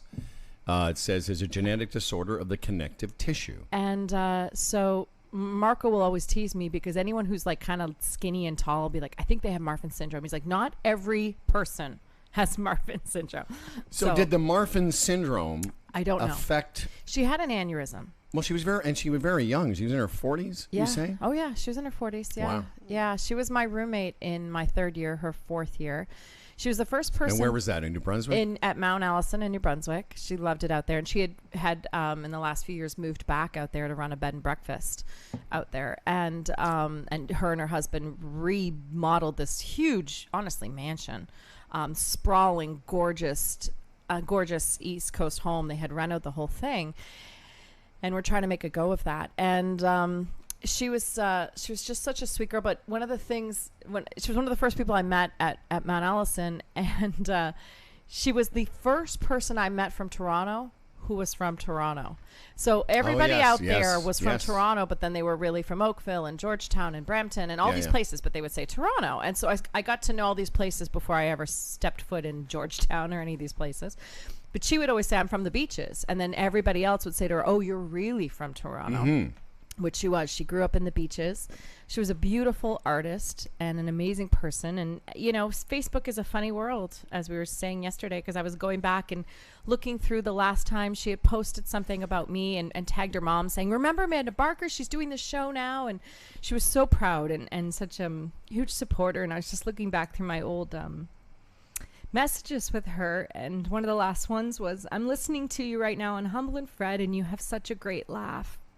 No. And so that made me really teary thinking about it this morning. And I wrote back, oh, thank you, love. Made the spinach dip today because she taught me how to make this incredible spinach dip. And I make it all the time. And it is like my go-to with my in-laws, with my friends. It's like, are you going to make the spinach dip? Make the spinach dip. Isn't it interesting, too, if I may just interject briefly, that I went back and looked at Carrie's Facebook because I just remembered something I'd seen him write like a week or two ago. Not to me, but I thought, isn't that weird? Like 2 weeks ago, he had written something about the BC Lions football team. Right.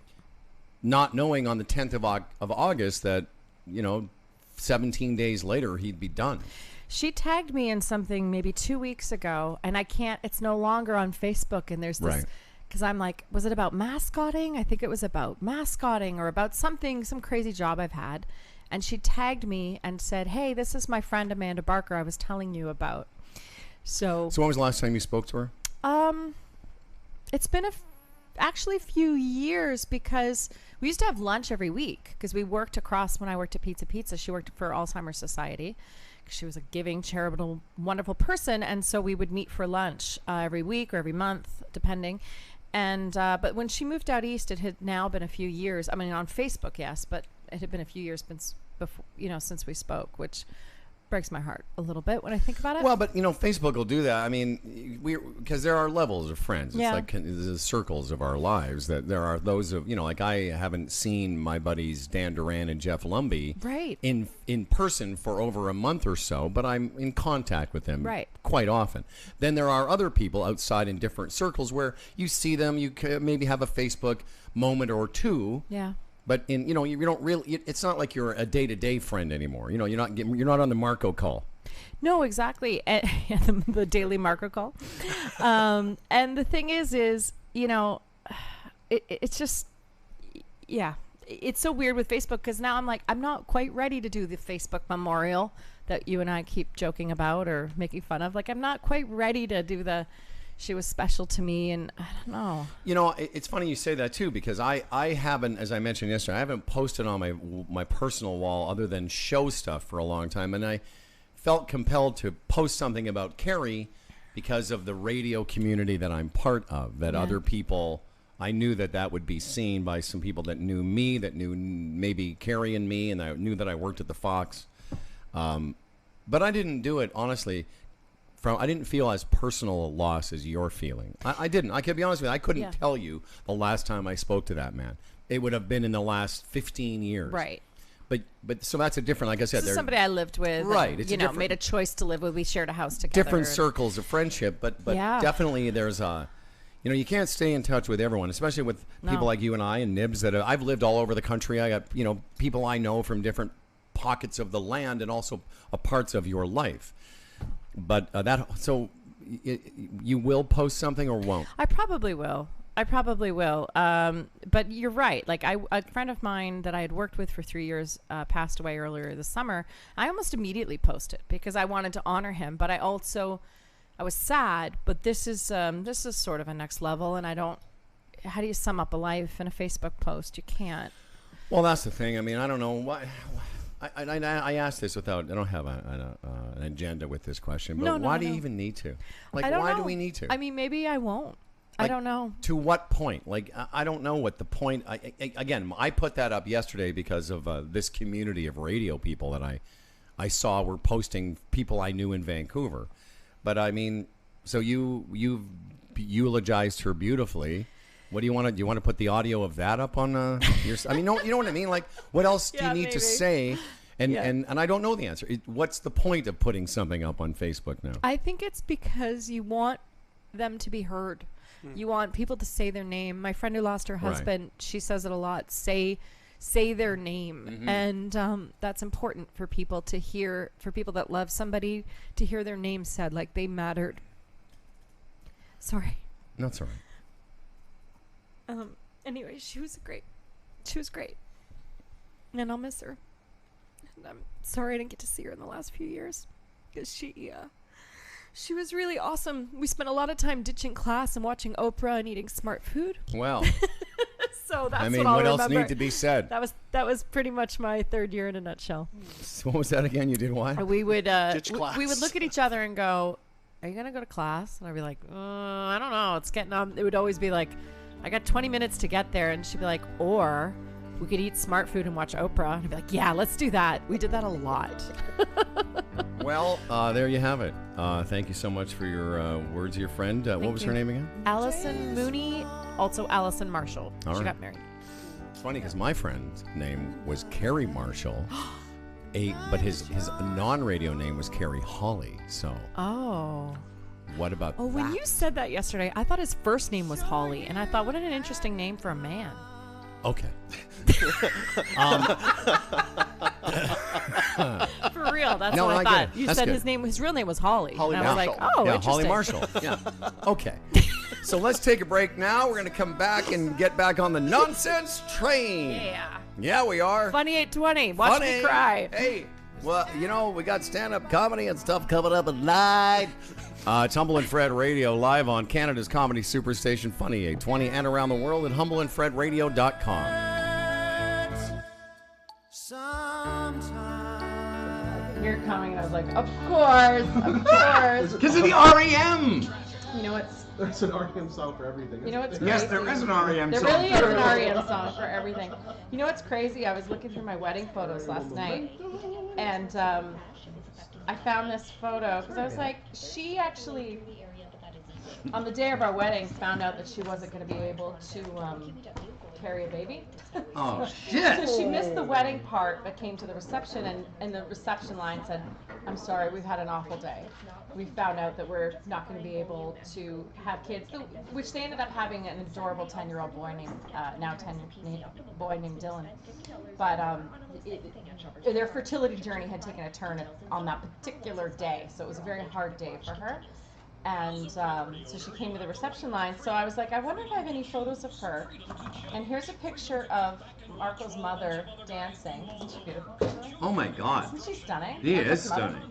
So I scrolled out, Okay. and there's Allison right there. In the back. Yeah. Tall woman in the back. Yeah, she was very tall. What I thought you were going to say is, the day of the wedding, we found out that she was too tall to fit through the door of the wedding reception because of the Marfins. Just, She was tall. Oh, yeah, she she was was. very tall and very thin. that's terrible. I'm a terrible man. That's okay. She would have left. I just showed. I was looking at my my daughter's. I said to her. So Charlie says, I was telling her, you know, this has been a long time since we've seen each other. I said, maybe you won't recognize me. And I wrote her back, I said, this is me now. Ah, shit! The months have taken a toll. Ah, fuck. Phil, we gotta reset these cameras. I just knocked it over. Yeah, I said, yeah, this is me now. This is what I look like. It's close. Here, let me see. Here, I'll do it, Phil. Okay, we got it. We got it. Up or down? Oh, shit. It's a reverse of what you think.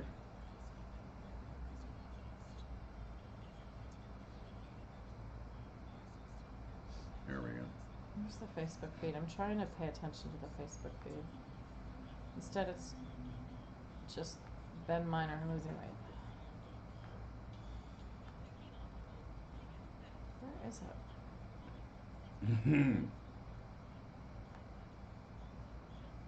All right. Where's Charlie? Is she gonna get here? Sure. Is she back for the whole weekend then? She's back for. Well, here's the thing. She was supposed to go out to California to oversee a commercial shoot, and then that got canceled at last minute. so she had, they just said, well, they had all this week off booked, so she's gonna be here for a week for that, and then she's, let me know when you're on your way. Then they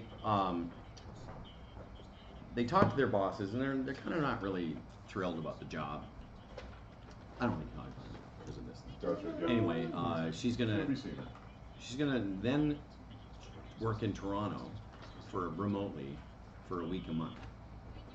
So she's gonna be here for 2 weeks now. The week holiday and then the week back to work, but doing it here. Nice. Yeah, very nice. I'm very excited. Yeah.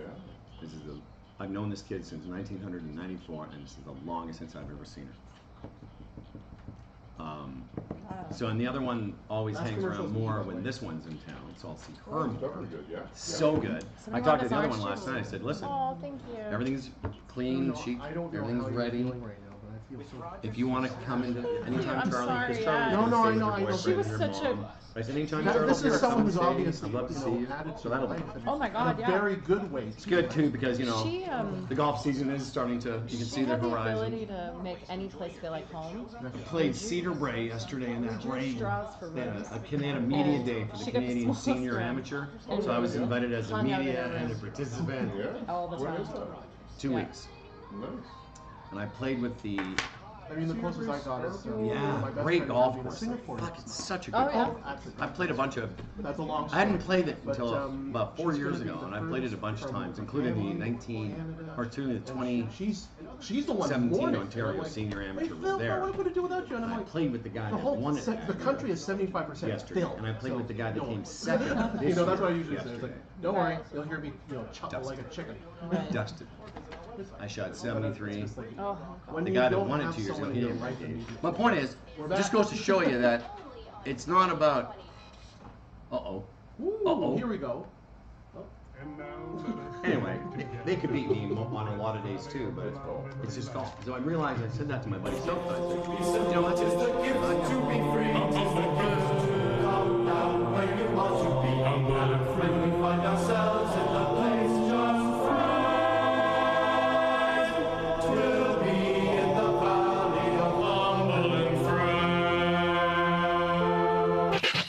This is Humble and Fred.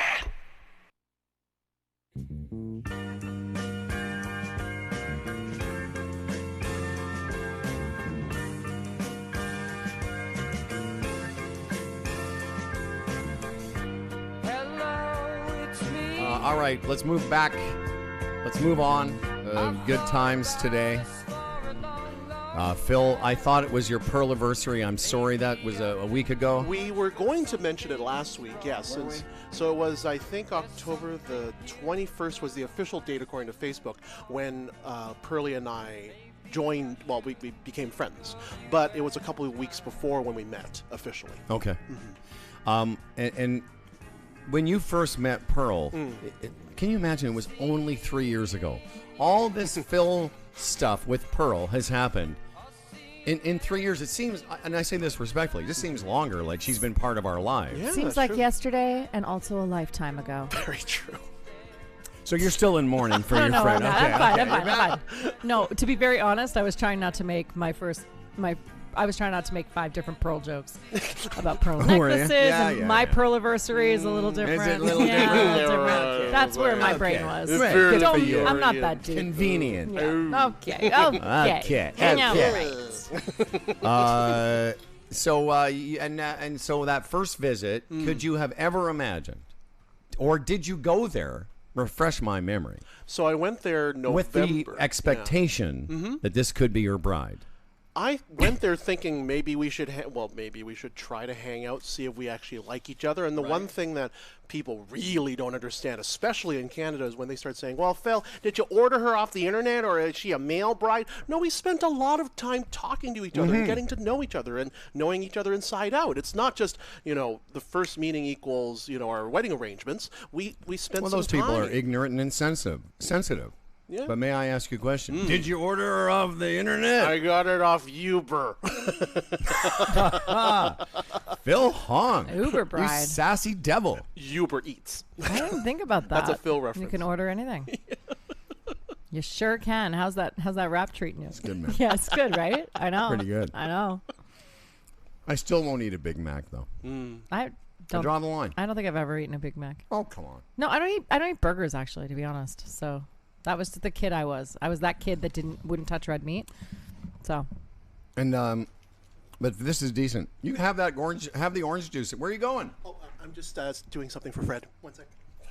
For Fred. Yep. Is he with us? Oh, not yet. Not yet. Was he gonna be with I just us? need to figure out what her phone number is. Oh my God! Uber Eats and I cry about my friend and Fred calls. What a show, folks! Wow. Oh, and possibly a Charlie Glassman appearance. That would just be too much to hope for. And Booby Billy. Who's Booby? Oh, she says just getting to Uber, so she's not going to make it. No. That's Oh, okay. Phil, Fred Patterson just texted me. Yes. Well, Ask Phil the local number for Stink Line. That's what I'm doing right now. I'm trying to figure it out. Is Charlie coming in tomorrow? It's tomorrow the end of our week. It is, isn't it? Well, I don't know where Charlie's going to be tonight.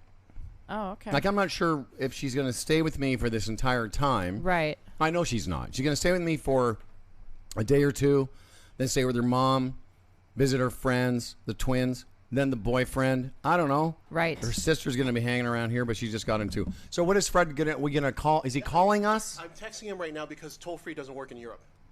All right. Why don't you put your headphones back on? Oh, you got to go over there. He's doing too You much. know what would be good for you to do right now? Could you get Amanda the Clear Air solution copy? She's just going to read that thing. It's going to be great. I'm going to do more than read it. You're going to bring it to life. I'm going to bring it to life. Bring it to life. Once I find it. Can you get me Freedom as well? Yep. Give me Hang some on. Freedom. Oh my goodness.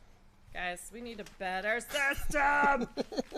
Well, this is our system. It's called the Chaos System, Amanda. Me. You. Who? Which one? Your I'm Freedom? going to do Freedom. Then you do Clear Air Solutions. Yeah, okay. And then we'll get maybe the Fred Man on. And but you're going to.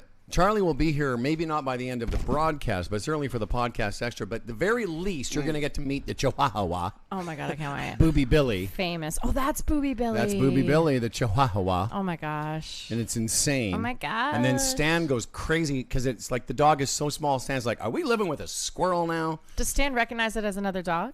I'm not sure. Because sometimes that happens with dogs that are so different that they just look at them like, I don't even know what to do Yeah, with that's what you. I'm saying. To him, it's like, there's a chipmunk here. And we seem to be friendly with it. Hey, let's talk about Clear Air Solutions. Amanda Barker, please. ClearAirSolutions.com. It's the official mold remediation company of Humble and Fred. They do asbestos abatement, including vermiculite. So houses older, they're probably going to have some asbestos in the house. You could have asbestos. You don't know. You need to get them in to find out. And then if you do, well, they're also the people that are going to take care of it for you.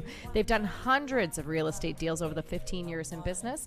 Mold and asbestos are hazardous. They need to be cleaned up following Ontario specifications, including hoarding, negative air, etc. Listen, guys, this is no joke. I had a friend who died of Legionnaire's disease. This is true story. Yeah, you want to talk about friends that died? Are we going to do them their eulogy tomorrow? We did it 2 years ago. Okay. Really, did we? Clean air. So don't die of Go Legionnaire's to People disease. Barks Knows That Have Died. You don't even want .com. to. You don't want to know how long that list is. I'm from New Brunswick. We had bad roads. Let me tell you something. Yeah. I'm 30 years older than you. I will go death to death with you. I feel like I'd win. I still feel like I'd win. Oh, yeah? Yeah. I don't think you will. Oh, I think I will. Because in the end, what do they call that? Liar's poker or whatever. You might go this person, that person, this person, that person, but then in the end, I bring out the heavy artillery. No. Both parents dead. Oh yeah. Boom. Yeah. Mic drop. Game That's over. 100 points each. Yeah. Oh, at 100 points. A dead parent is at least 1,000 points in the. No. Maybe 1,000 bits. Bitcoin. That's right. If you have a dead parent, cheer 1,000 bits, and we'll memorialize. We are. Is that Freddie? Hang on a sec. Freddie, are you calling?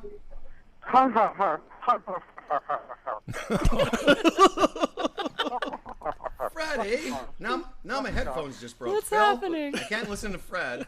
Fred, these just are you broke. there? Can you hear us? Yes, can you hear me? We sure can. Are you at a pub? It sounds like you're at a pub. Mm-hmm. No, I'm in a. I had a couple of minutes here because, of course, I'm at a mall. I'm with my wife. I'm at an Irish mall. Of course you are. Pillows, Irish pillows. Home sense. Are you at Bed Bath and Beyond the Rainbow? I felt bad. I had coffee all week. I just thought I'd call in and say hello and tell you, I'm having a great time, and this is a beautiful, wonderful country. Anything else you want to ask me? Well, here's the problem. I've been watching Mindhunter the last couple of days, so I'm not even sure you're alive anymore. That's why I said, I'm not sure where Fred is. He might be in somebody's basement.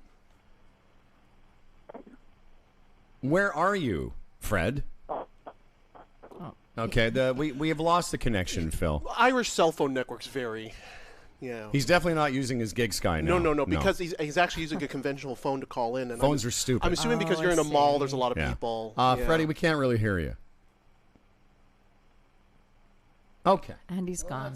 He's been abducted. Oh, darn. But that was nice to hear him. I was going to ask him for a... Hi, who's this? Hi, who's this? Oh, it's one of those callers. Hello? Okay, they're listening. Yeah, there was someone listening on the radio. Mm-hmm. Fred was calling collect. That's funny. That's in a mall. Yeah. Okay. Well, that got exciting. Then it's a little anticlimactic. Like life. Yeah. Oh, okay. Thank you. This is where I'm at. Just me in the corner. That's me in the spotlight losing. Wow. You're funny, man. All right, I'm going to fix these. You guys, here, you do Freedom as well. I do sure that will. while I fix these.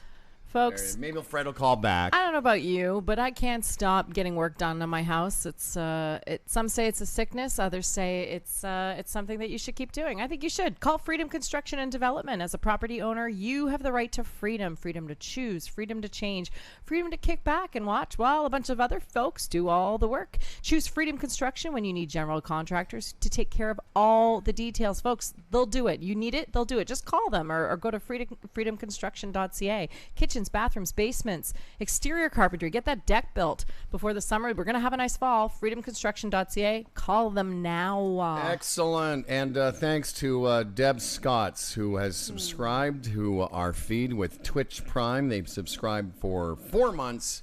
And if Sean were here, he would tell us that means something. But I appreciate it. It means that there's a certain share of money that'll come Which to is us great. in some way. Yes. And it's nice. And thanks, Debs. We appreciate all you people.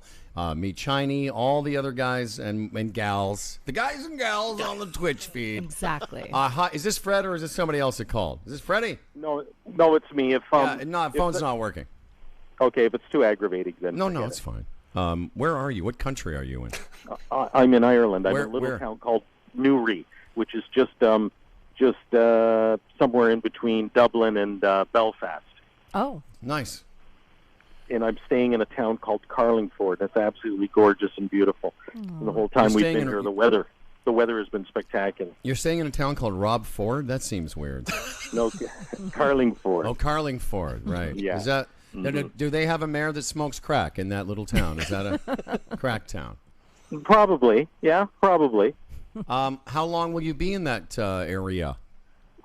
Well, Friday I'm heading over to Liverpool, where I'll do the Magical Mystery Tour. That's amazing. Now, that's what I want to hear. When you do that, will you call us like early next week and or after the long weekend and let us know how that went? Because I know that's going to be amazing.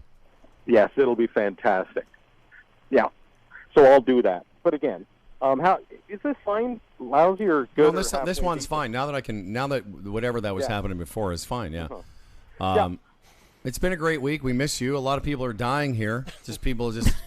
Barker's friend died. This guy I used to work with. And do you ever hear me mention a guy named Kerry Marshall? Yes. He used to work with me and Dave Pratt and Terrell and Joe on CFox. Yes. He died. Of what?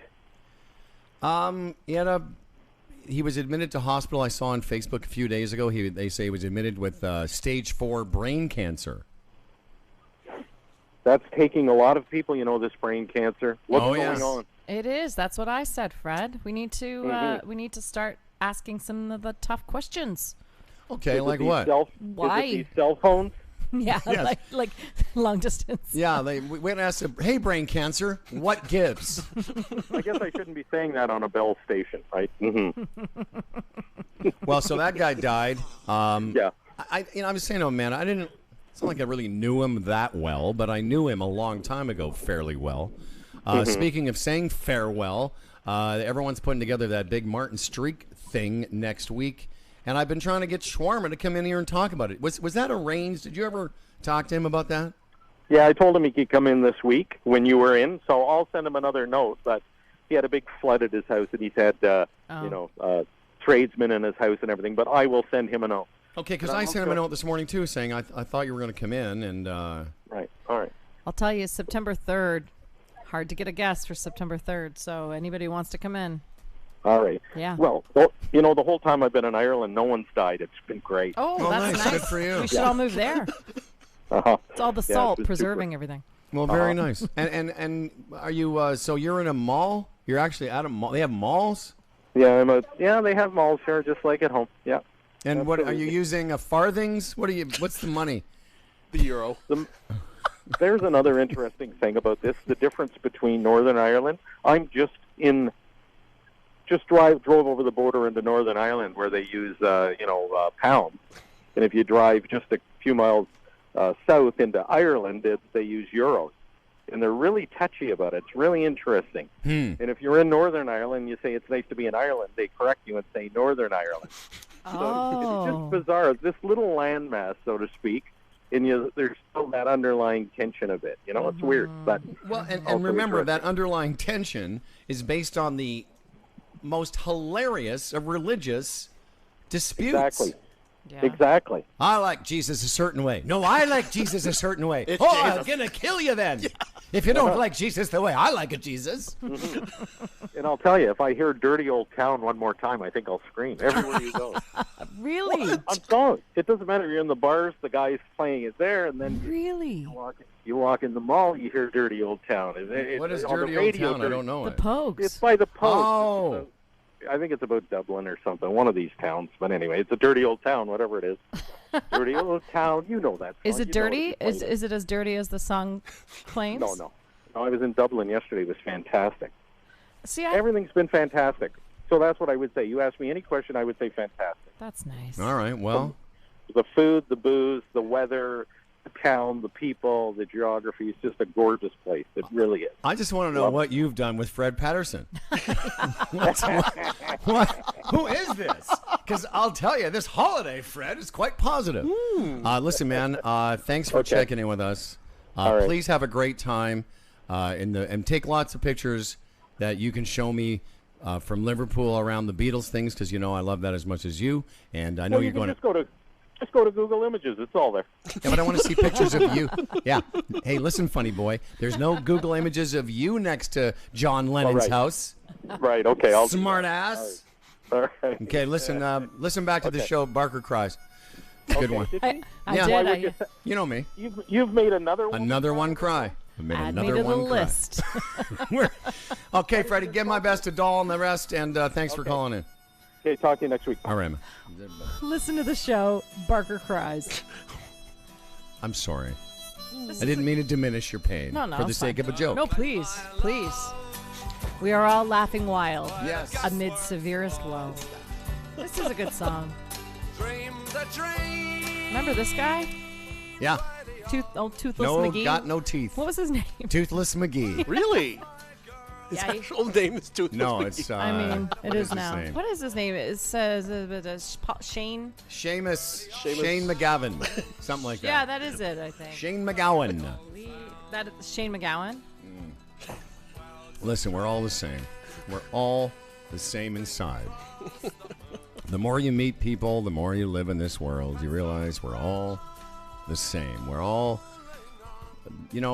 even as we're having this little show, get together, you got your latte, there's an orange juice over there that has gone yet unquenched. Phil, why don't you have the orange juice? I'll have it. Have Oh, my it. goodness. It's Have there. it. Phil, Let's have have some it. orange juice. There's juice Careful with in the computing orange. machine. You gotta drop a...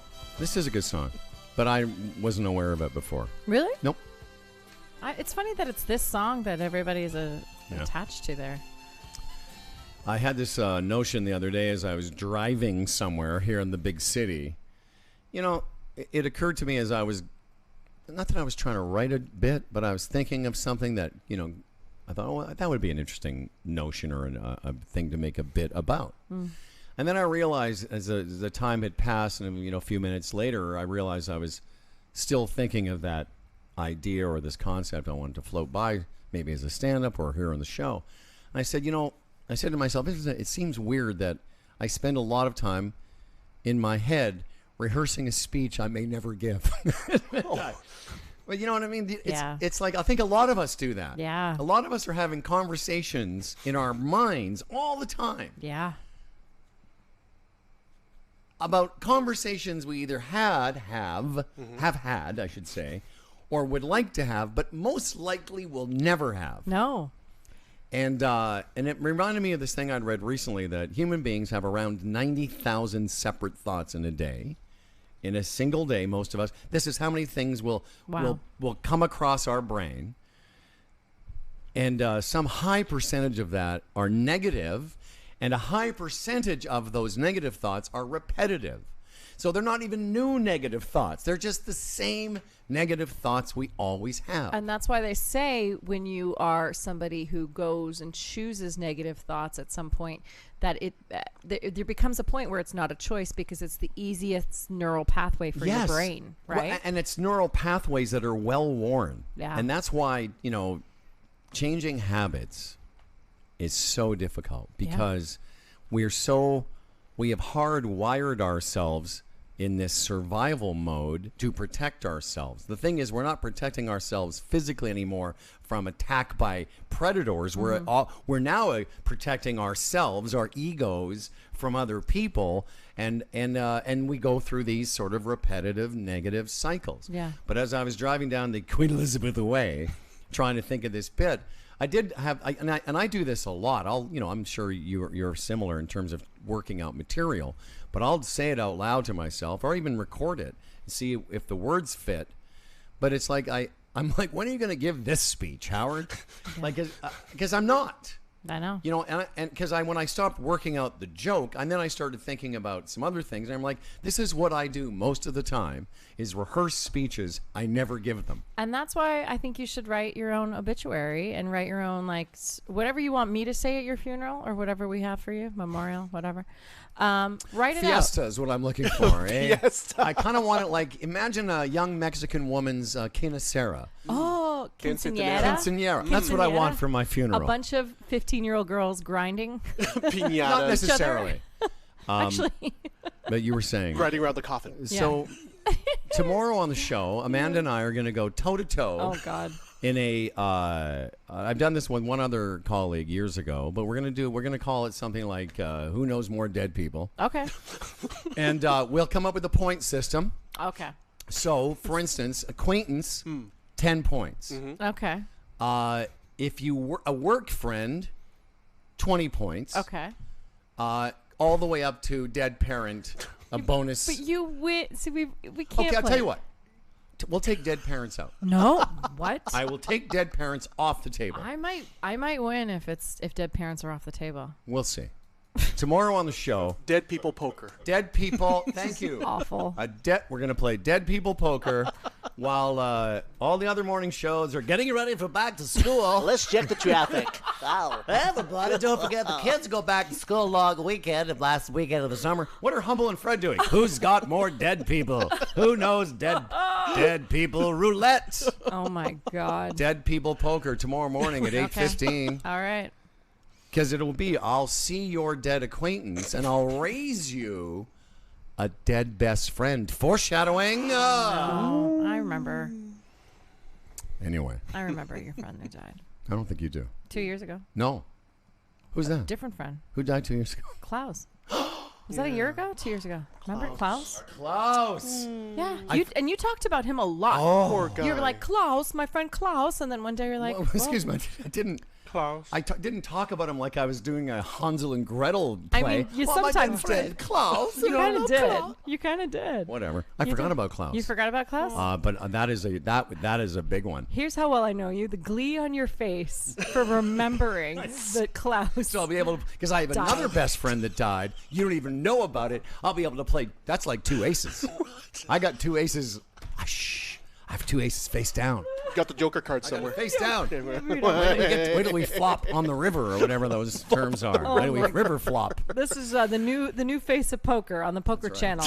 Dead you poker. and I talking about our dead friends. Dead people poker tomorrow morning on the show. Very excited. Do you have guests tomorrow? We do actually. Cancel them because the whole show is going to be death, and more death. Oh my goodness. Cancel all guests. We do have actually quite a few guests. It's hard. we? Everyone's trying to go. Do Well, we? because you guys are taking that second week of September off, there's a lot of guest cramming that's happening in the next little bit. Yeah. Only because I thought I had guests today, but they switched All over right. to tomorrow. Well, we'll just fit the dead people poker around the guests. Our guest today, of course, Freddie P, Tim Niblett.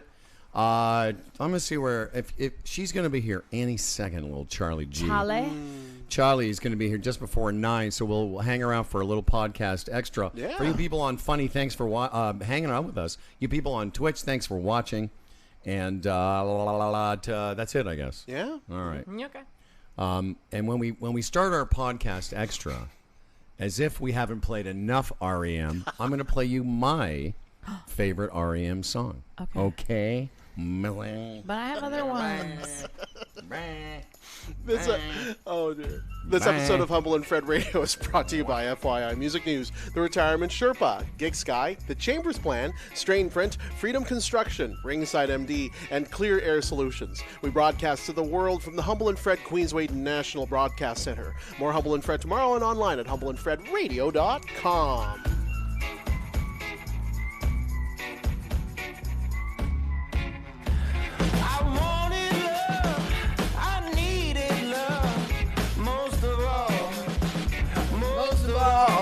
Okay, here we go. Oh, what is it? Which one is it going to be?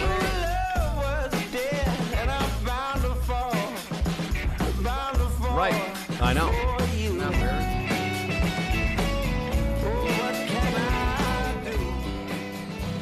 No, I know. Oh, yeah. Of course, this is your favorite song. It's a good song. It's a great song. Yeah.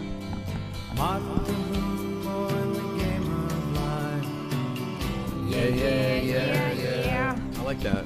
When he does the Elvis thing, it's just perfect. You know? Yeah. It's a great song. It is a great song. It was an okay movie, like just okay for me. That's a hard subject matter to make a movie of. Yeah. though. It's just a whole story. The whole Andy Kaufman story is so remarkable. It's almost too bad that didn't take take place in the social media age. Good point. Because he would have had a riot manipulating people. Yeah. Because that's what he did. He just manipulated people. He was a brilliant. I don't even like to call him a comedian because he was a performer. If you go back and Google Andy Kaufman on Letterman or on Saturday Night Live, it's not like anything that you could imagine today. You know, the term gets a bad rep, and you'll probably balk at it, but the truth is what he was doing was clown. He was doing bouffon. I don't balk. No balking. He was doing bouffon. Like, that is true clowning when you are able to, like you said, manipulate the audience in that way. It's genius. Yeah. I think at the end of my life, you'll look back and see that I was clowning. You're a mostly. bouffon. I was bouffoning. A word bouffon. I like to clown. I could have been maybe not. Because I don't. No, you would The have. makeup was a bit of a No, you don't barrier have to do the for makeup. That's me. the thing about clowning. I'm Oh, you not don't? talking getting out of a car. and Okay. Honk. I'm not talking that. All right. What time is Charlie getting here? He's going to be here any second now. Her estimated arrival. Well, just before 9. Just before 9. I think one of the worst parts about flying into Toronto Pearson Airport is because, like, even though your landing time is a certain time, you know the taxiing can take so long, it might as well be an hour later, right? I'll tell you, Porter for the win if you live in the city. That I'm booking flights today on Porter. Yeah. To go see my sweet friend in New Brunswick. Okay, don't. I'm not. Don't do it. Don't do it. He's not watching, but don't Okay, do I don't it. wanna do it. No, but I know. No, I know. Both our brains went to No, the of same course it did. place. You know what's sad is he used to have a crush on my friend that just passed. Of Yeah. course. I tried to hook them up. Yeah, you can't play that card. I mean, you can. Andy Kaufman would have. Andy Kaufman would have. Somebody just said on Twitch, Humble, when you die, do you want to be laid down on a bed of roses or freezies? Oh. Tomorrow on the show, I will tell you about somebody sent me probably the greatest thing I've ever heard of. Mm-hmm. Our buddy Sal sent me something that combines two of my main loves, weed and freezies. Wow. Ladies and gentlemen, Weedsies. please get in here. There she is, ladies and gentlemen. All the way from Williamsburg, New York City. And where's the baby? Give me my dog. What's that? Well, yeah, but you have to. No, but Yeah, the dog's been. honey, we're hasn't literally. been- You have to come in and say hi first because we're very excited. I can't get out of this. Oh, because it's, Can't get out of it's what? caught in that Apple cable. So, Amanda, if you swivel the other way. I'll do this.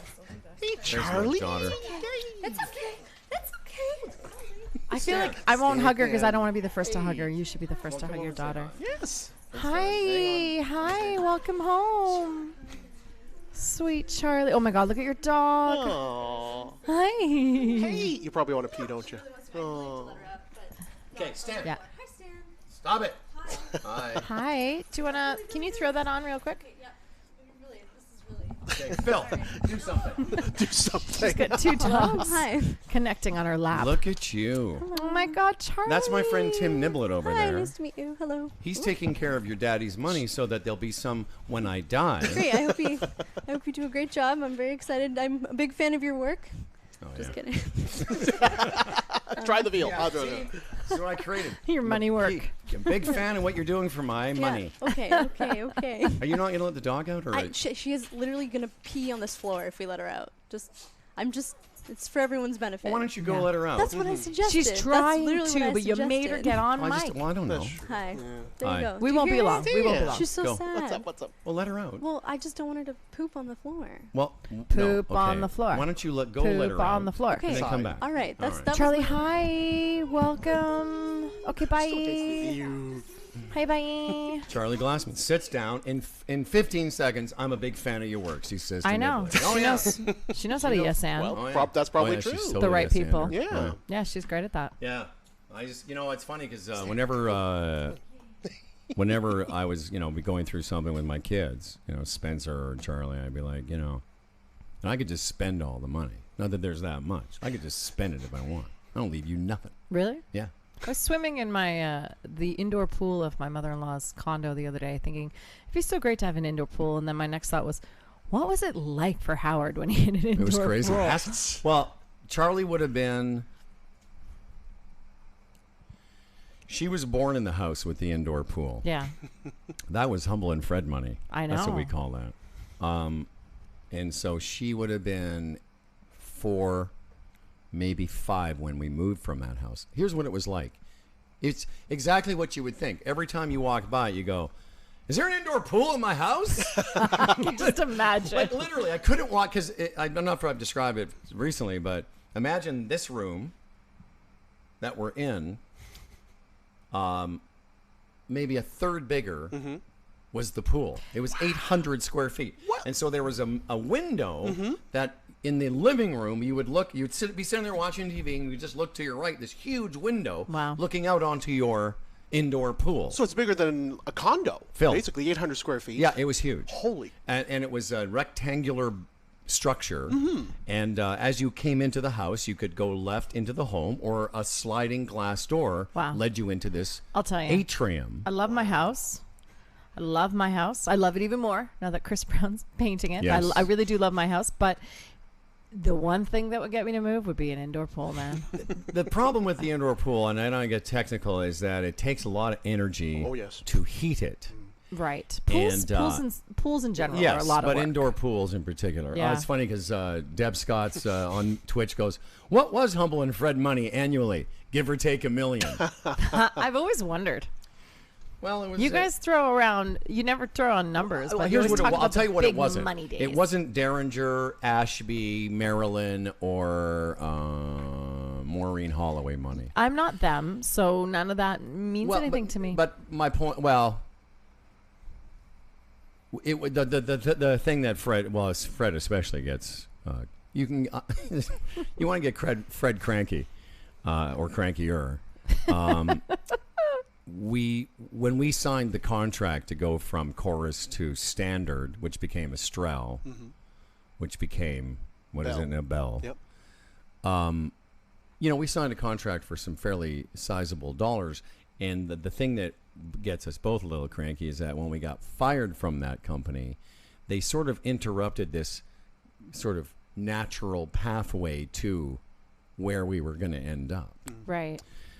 So it's not just that we got fired, is that we got fired and we were never paid again what we would have been paid had we kept being employed for the last, because I got fired from there in 2006. He got fired from there in 2005. So you think about 15 years more where we would have been had we kept being employed in a traditional morning show model. But there are no certainties in this life. Not even in just this business, but in this life. friend. Recovery, more important than remorse, Barker. 100%. And this is why you're still here and not crying into your bitter tears of old tapes listening to yourself, which maybe some of those people are. I don't know. Maybe. But, maybe, man. You know, this is what keeps you young and fresh and not bitter. And also, you know, paying the mortgage.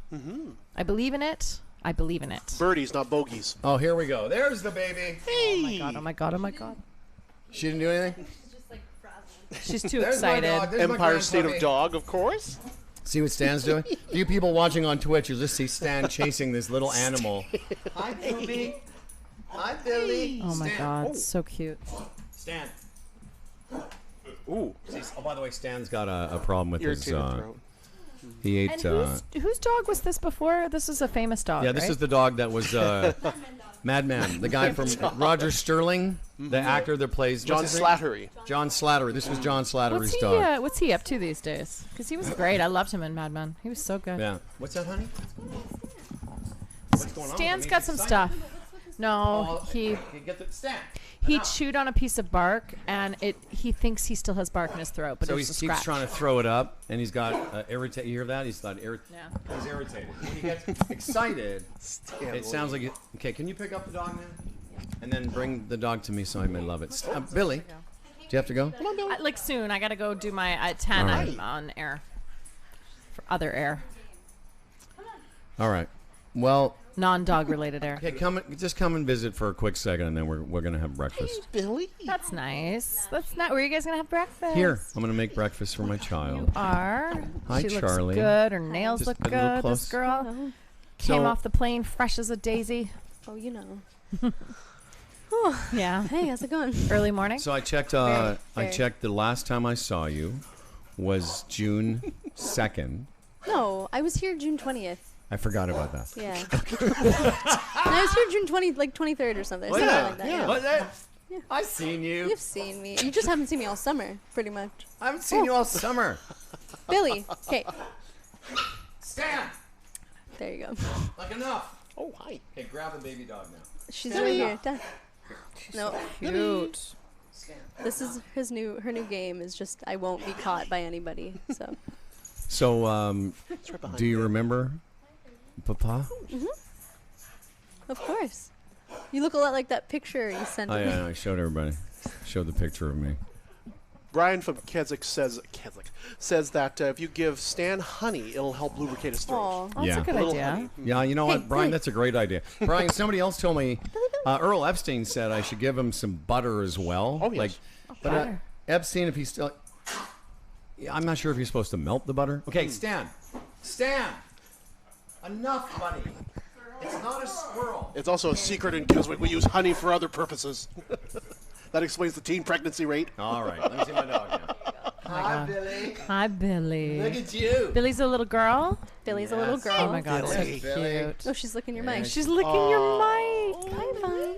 Beautiful. She's so good on the flight. Like she's just the easiest thing to fly Oh, with. that's good. Yeah. Because I flew with a dog a few months, maybe last month, and the dog the entire time was going the entire flight. I mean, I had my headphones in, but I'm pretty sure she wasn't. I'm pretty sure she was fine. It's Everybody funny 'cause else is like, Yeah. when I fly, my therapy animal is Phil. Aw. I take him, and he makes me feel You're better. allowed in the cabin too, Yeah. so that's nice. I yelp all flight. That's right.